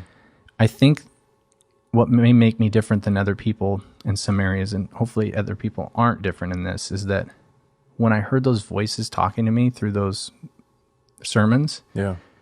I did exactly what I was hearing. You know, I just kept hearing the kids, the kids, the kids, the kids, the kids. And I was like, wait a minute. Like, I knew I was supposed to get back on my bike. That was the first vision God gave me. And how old are you at felt this it. time? 23. So you're 23 and you're wanting to get back into BMX at that That was, I venture. felt that in February at Wasco State Prison. I told my parents, I wrote them a letter. They wouldn't write me at first, but I was like, I need to get back on my bike. God's telling me to get on my bike. Then when I got to Tehachapi State Prison, the main line, and I started going to the chapel, I kept hearing the kids, the kids, the kids. And I remember I went to the chapel to meet with the pastor. And I was like, I don't know what's going on, but here's the cover of this magazine that I was on. God's telling me I'm supposed to get on my bike, and I know it. This isn't a joke. Like I can do this. I go, but now I'm coming in here, and I just keep hearing, it's the kids, it's the kids, it's the kids, it's the kids. And I'll never forget it.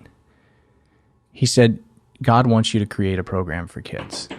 This was like, who said that in your heart? Pastor. Oh, the pastor said that to you. And he goes, you need to think about that. And I remember the service that Sunday. He was in the middle of his service and he stopped and he pointed at me. And he was like, God is preparing thousands of kids for your ministry right now.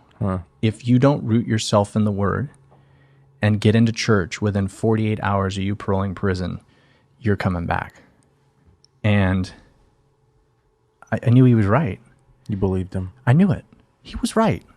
And I went back to my bunk, and then this guy comes up to me, and he goes, I've been here for 5 years, and I've never seen the pastor stop an individual, speak to one individual like he did to you.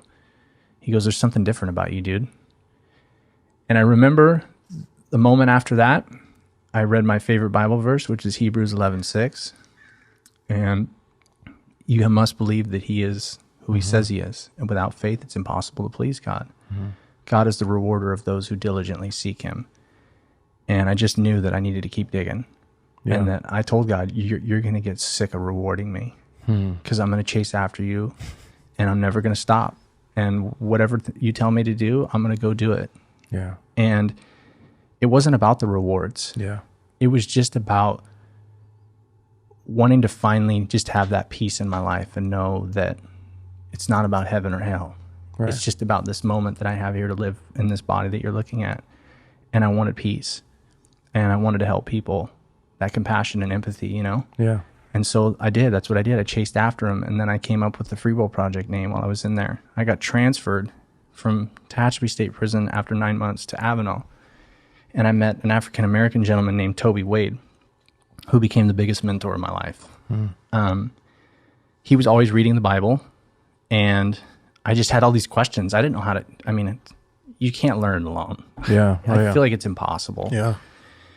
So I have these questions. I start asking this guy these questions. And just like I am in school, he gives me an answer. And I'm like, are you sure? Like, I'm reading this and it just doesn't make sense. Like, your answer doesn't seem right. Yeah. He's like, yes, I'm sure. Well, his dad is a preacher. His brother was a preacher. The dad's dad was a preacher. The entire family's in ministry. Yeah. He's been raised in it. So I wake up one morning to this on my bunk. And it's Toby. And I look at him and he goes, get up. And I was like, why? And he goes, we're studying. And I was like, okay. We studied for like 6 hours a day for 13 months. Read the entire Bible with him out loud. Bible dictionaries, concordances, studied the dates of kingdoms, studied the entire Exodus, understood that, went into the New Testament, made sure that I understand, how to tie the laces between the old and the new, and understood who was being spoken to, why they were being spoken to. He called me Young Timothy. That was his thing, Young Timothy. He still calls me Young Timothy today. And he told me one time, he said that God is going to put a community of people on your back.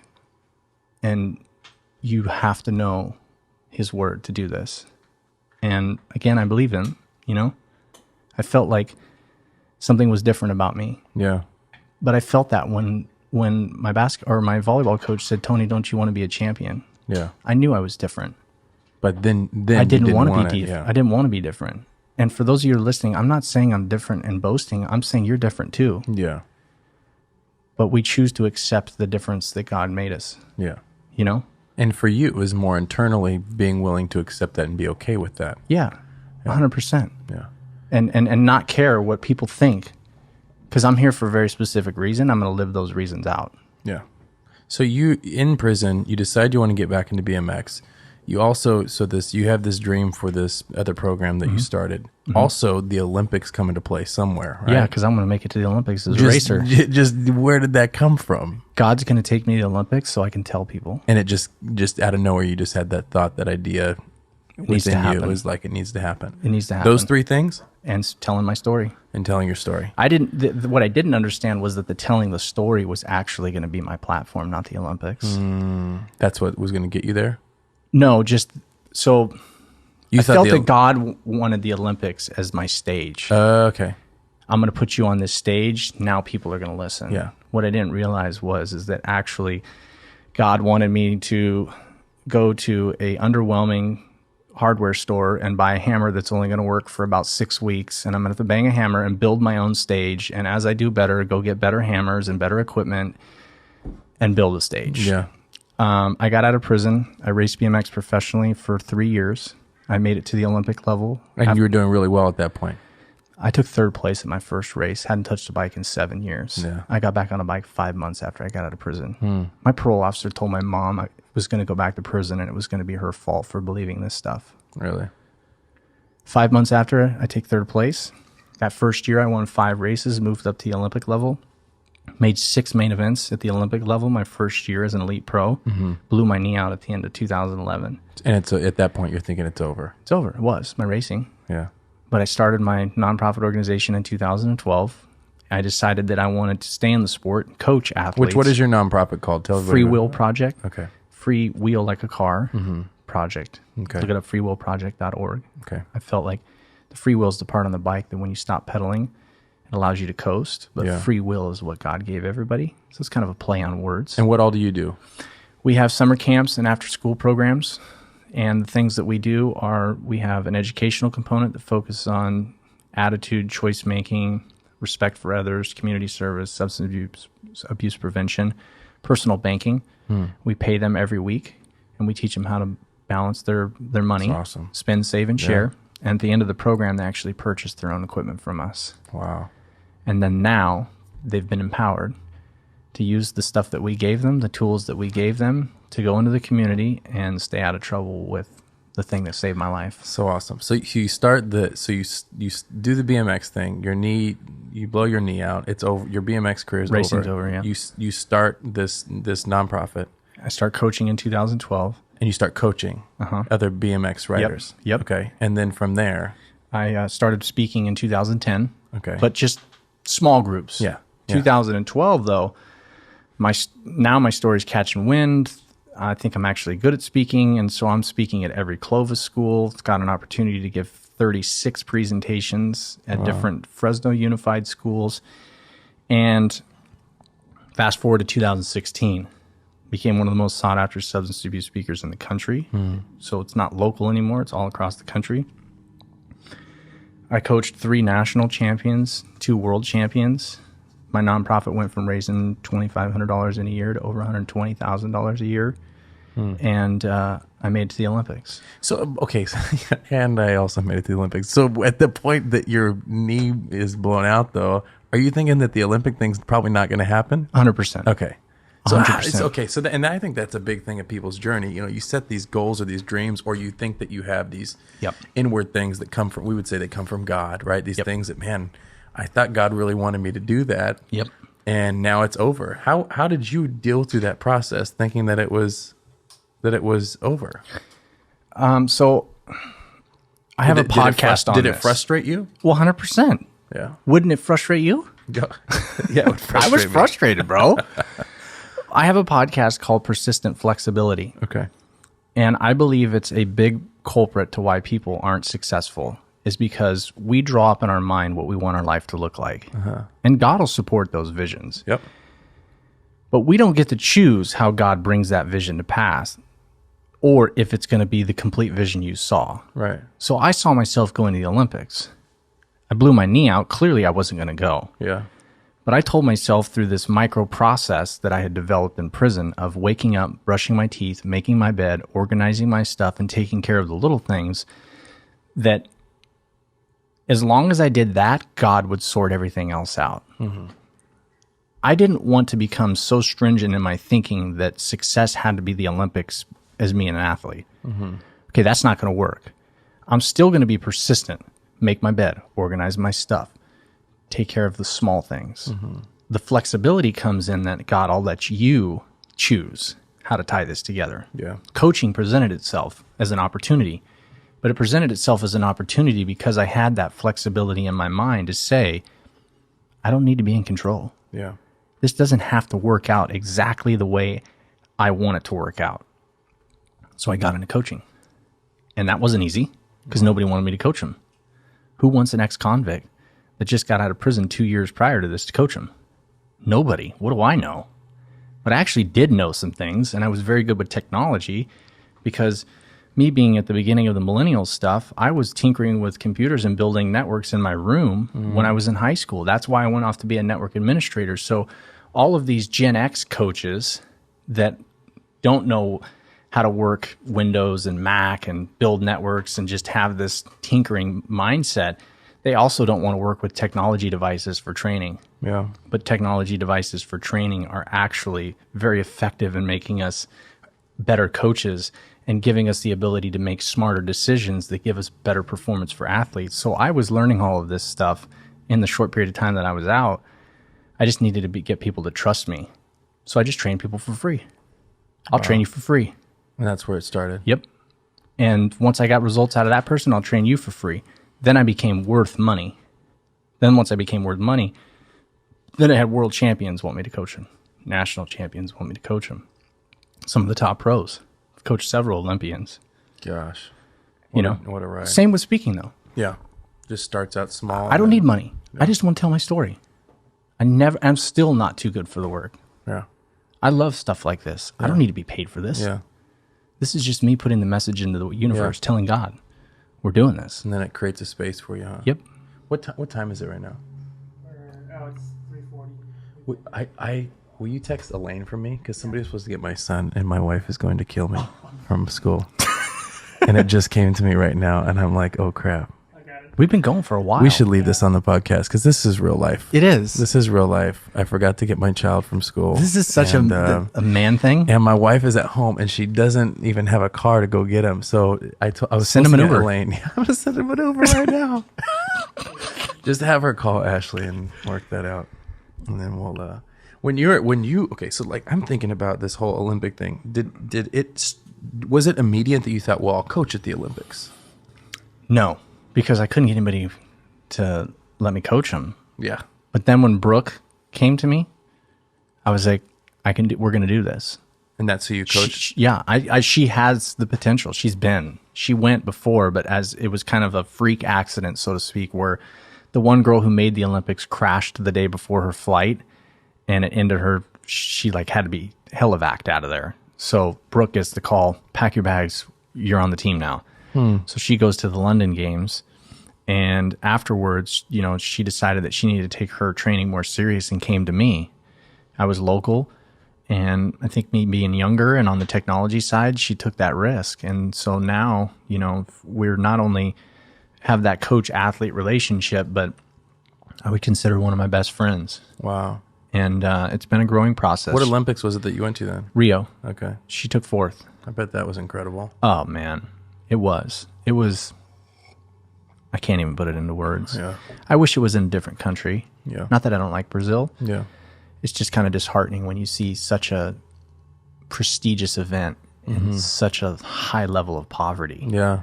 Me being this compassionate and empathetic person, I'm like, Yeah, especially the person that doesn't want to be better than anybody. Right. You're I'm just probably like, struggling. wow. Yeah. Like we've built all of this stuff, and yet all of these people are Struggling. don't even have survive. toilets, running water. They live in concrete boxes. And I just man, what message are we sending to them? Yeah. So You let's go back to that thing you were talking about with the simple routine things.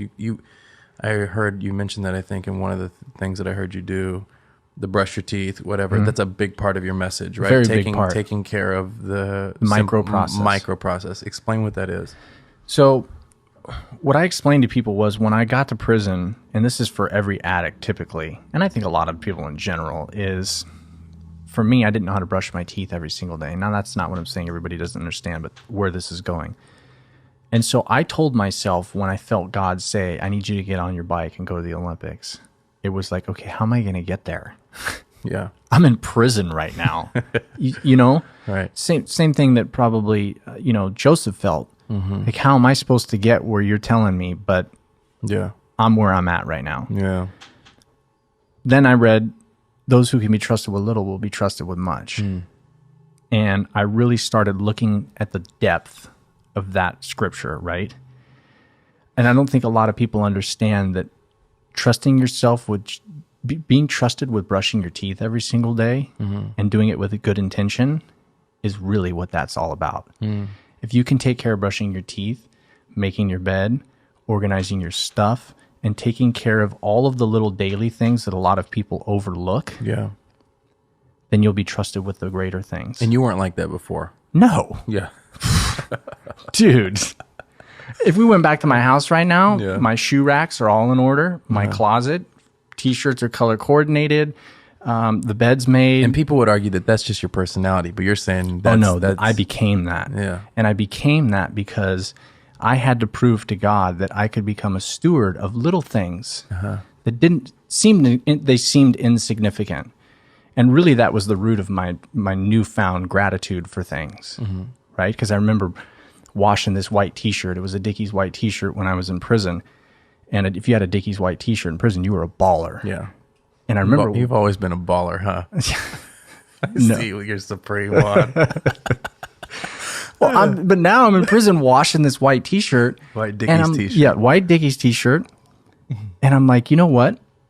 If this t-shirt in here represents value, how much more should I be grateful for every single thing that exists beyond these walls? Brushing my teeth, making my bed. So does that, what do you call it again? The micro process. Does the micro process lead you to gratitude? Is that the I believe it does. It Because keeps you sounds grateful.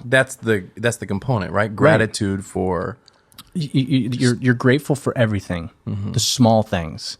And you recognize that the small things, if you take care of them and they evolve over time, then you get to receive the big things. And that's what it's done. My micro process today is, like I was talking to Miguel, I'm trying to recruit people who can be interns for what my social media marketing is going to become. Yeah. That's my micro process right now. Yeah. My podcast, creating micro content of my podcast. All of these small things. Small goals that small are goals, yeah. obtainable.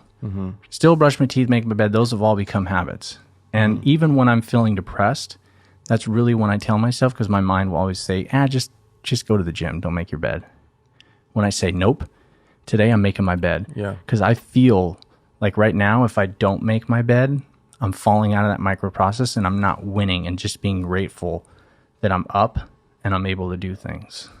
Yeah. You mentioned even feeling depressed and things like that.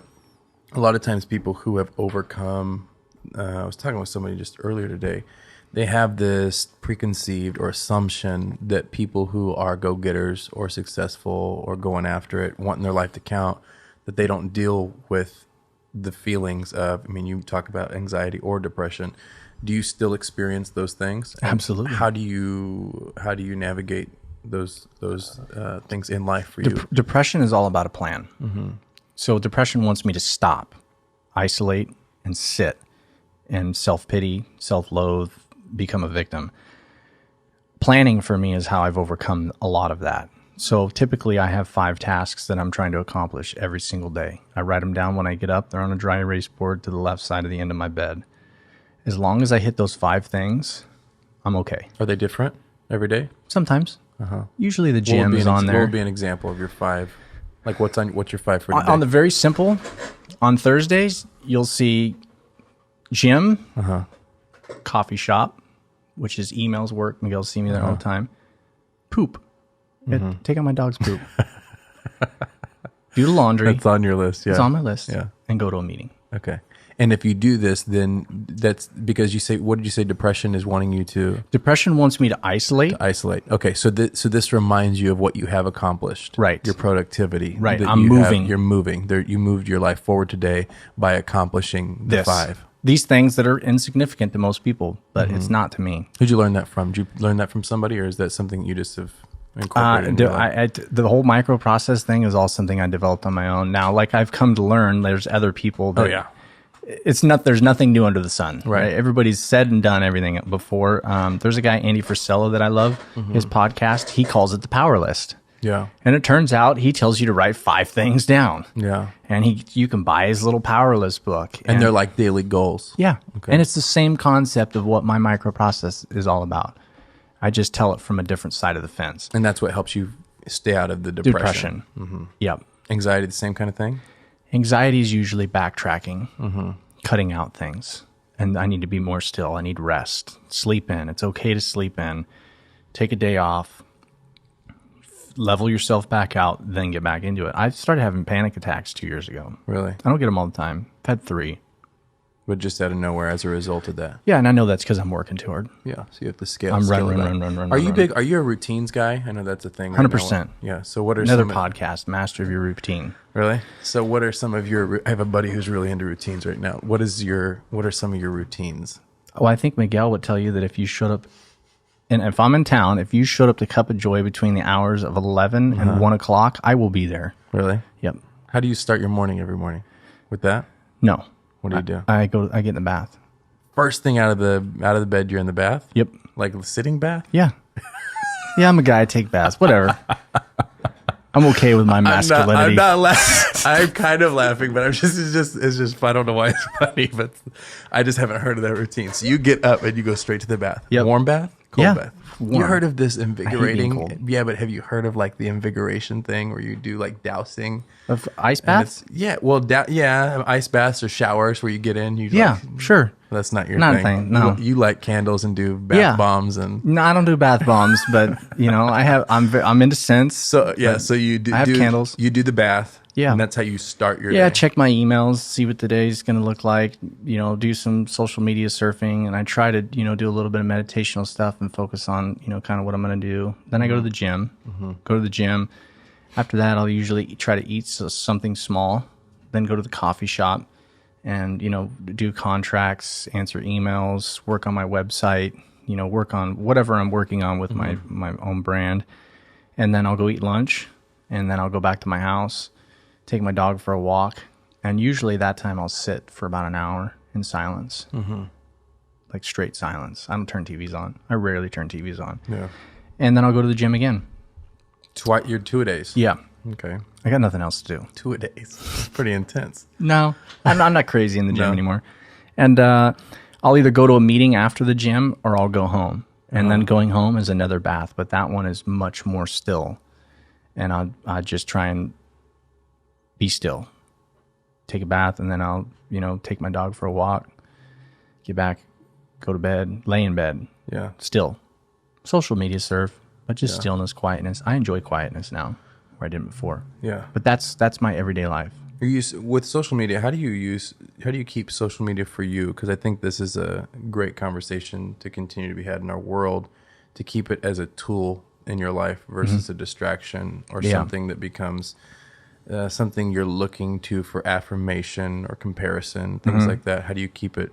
Yeah, it's more escapism for me than affirmation and stuff. So it's a way to breathe. Yeah, kind of- and I'm addicted to it. I'm not gonna lie. Most people that know me will tell you he's always on his phone. I might need to do an intervention. Yeah. Yeah. But I like, if you also look at my social media right now, like the last post I had was, I don't know, a week and a half, 2 weeks ago. Yeah. And so I'm not like, It's more about escaping for you and just yeah. So like social media is a business for me now, Yeah. which is Huge, why I'm trying to huge part. recruit interns for it, is because I do want to have 7 days a week, but 7 days a week of social, get into the podcast, listen to this. This is Yeah. where I'm at. Yeah, like very repetition. business focused, Yeah. right? To get me to the influencer level Yeah. in the addiction space. So I'm not really doing it because I need likes. Yeah. I don't really care. Yeah. I'm grateful for all 18,000 followers I have right now. Yeah. Because they've decided to follow me, and I do giveaways and stuff for them, but I don't find myself needing their attention to validate my okayness. Yeah. Which is important. Yeah, but I think that's very hard for most people. Oh yeah. Because most kids, like, how many people want to be entrepreneurs today? Everybody. Everybody. I mean, the amount of people that want to teach me how to trade day stocks that are 19 years old, it's amazing. I'm like, wow, I didn't realize all of these kids, they just became millionaires from nothing by trading day stocks. Like, I want to buy their $300 program. But it's that kind of thinking that gets us thinking we need likes, we need attention from all of these people to validate our existence. And I think it's just... Speaking of that, it reminds me of how do you fight to stay? There's so many things, I think, and social media is one of them, that baits you into, I think, other lanes or other, you see someone's success, you see like the day stocks, and you think, well, I could totally do that, Yeah. How do you keep yourself from being baited into other people's journeys and other people's paths to their success? Especially when you're a driven person. Especially when you're a person that This is super important. Yeah. If you don't know how to be honest with yourself, you're going to try and get in a lot of cars you're not allowed to drive. I don't want to be Gary Vee. Yeah. Are you kidding me? Yeah. Who's going to beat him? Yeah. Nobody. Right. I'm not going to get into real estate and try and become Grant Cardone. Right. Why? Yeah. He's already got a jet. Yeah. Gary's going to buy the jets Yeah. at some point. VaynerMedia is becoming this huge thing for hip hop artists and sports people. I don't want his market. Right. Because that's not mine. Yeah. That's not my truth. My truth is I grew up, I had mental health issues. I was talented at sports. I lost my sports. I found out I was an addict. I was able to escape that. And now I'm helping people with it. Yeah. That's my lane. Sometimes I want to be Eric Thomas. Yeah. I wish I could get into his space. But every time I try and move that way, that mountain is too steep. Yeah. God didn't give me the tools to climb that. Yeah. So if you can't be honest with yourself and actually say, is this something I'm capable of doing? Yeah. Then you're going to try and get in everybody else's lanes, and you're going to find yourself getting in that lane. And when you hit the traffic, you're going to get out of the car and you're going to walk back. Yeah. And you're going to go get in somebody else's car, and then you're going to get in their traffic, and you're going to be like, man, I'm not doing this. Yeah. Because really, traffic is what every person has to go through to get to their destination. But if you're not in the car knowing where you're going, you don't want to sit in traffic. Right? Right. Everybody that visits LA, they say, why do people live here? Right. Yeah. This traffic is terrible. Yeah. They're going home. Yeah. They know they're going to get home. Yeah. They know how long it's going to take because they do it every single day. Right. Same thing with life in our lane when we go after our goals. Yeah. If you don't know where you're going and what you're going to get, you don't want to sit in that traffic. Right. So you get out of the car and you get out of it. And you lose your opportunities. Yeah. That doesn't mean, I don't want to say that you can't become the next Gary Vee and you can't become the next this, but I think there's an honest question of, can you do it? And I had that question myself in the prison cell. I wanted to make music. I liked hip hop. Yeah. I think I could rap. Yeah. Then I had to ask myself, can I really do that? Right. What are the possibilities of a white dude becoming a rapper and not being measured to Eminem? Yeah. Because isn't that the problem now? Yeah. We've had one of the greatest hip hop artists ever yeah. who's a white dude. Logic has the same problem. Yeah. He's great in his own right. But the comparisons of him being white and Eminem being white makes it hard for him to push through. He's going to have to keep going. I felt like, you know what? That's not my lane. Yeah. I grew up in Clovis. Right. I don't have the hip hop message. Well, there's a lot of the too. I think just there's an authenticity that has to be had, and in other words, because if you don't, it's almost like your expression becomes synthetic, and people I think know that. We all You know feel what I mean? it. You're another version of, and I think that the greats are always they find a way to do what you're saying. They live their truth, and it's authentic and What genuine. do you mean when you? Everybody has different definition of living their truth. What is living their truth for you? So the message I'm giving you is exactly what I lived. So living your truth is being vocal about your journey, 100%. owning your journey. Owning your journey and being vulnerable. Vulnerability, right? Vulnerability is these are my weaknesses. These are my struggles. Showing your humanity. Showing your humanity, right? But you can't show me weaknesses that don't exist. Right. Or ones that I haven't had. The ones that you haven't had, right? Yeah. Like I see a lot of people on Instagram right now that are just regurgitating Yeah. what Gary's saying. Yeah. Regurgitating what Ed Milet is saying. Yeah. Regurgitating what the 1,500 books they read a year says. It's not them. Doesn't come from experience. No. Doesn't come from, yeah. No. Tell me you. Right. Yeah, bro. If you shoot for the moon, Yeah. at least you'll land on the stars. We get it. Yeah. Right. We get it. Yeah. But what about you? Yeah. That's how I am. And there's something about that, you call it, owning your truth, living your truth. Some would call it authenticity, fighting to stay authentic. That, to me, that's the thing that has the ability that when you talk, it has the ability to get inside of someone's heart. Yep. To get inside and actually change, It's like a good teacher. the trajectory of their It's like a good their life. teacher growing Yeah. up. Yeah. We When you feel- experience that, it's like, ooh, this is different. Yeah, they care. Yeah. Whoa.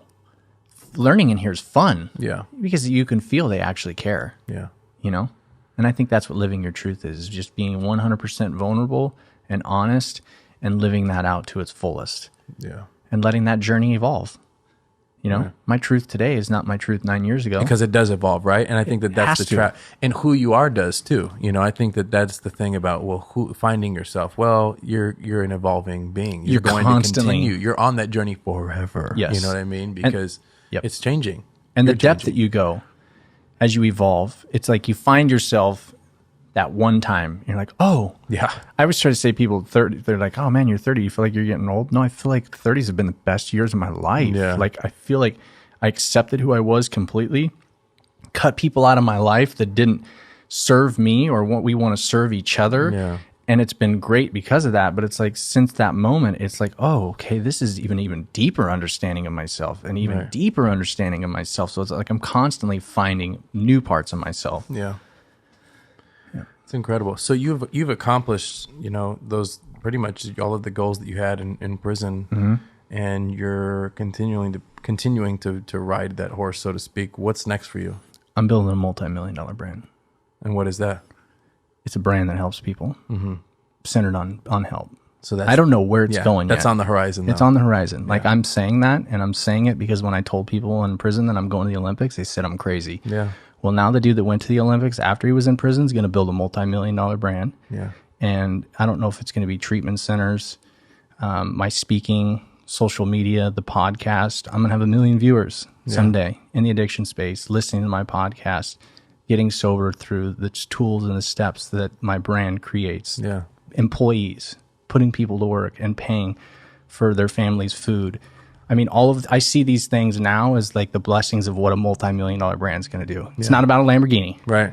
This is about helping people. Right. This is about using the tools that God gave me to advance the big things that I can be trusted with. Absolutely. In order to do that, I'm going to have to keep brushing my teeth, making my bed, organizing my stuff. But I'm sure that a treatment center is in the works.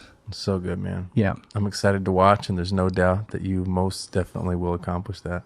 I believe it. So, man, Tony, thanks for stopping by. No, thanks for letting me run up this amount of time. No, it's what we do. Hopefully your kid's going to be all right. You're not going to be in the doghouse when you get home. I already am. I better go. Tell your wife I said sorry. She's going to be like, what the heck? She's going to be so bad.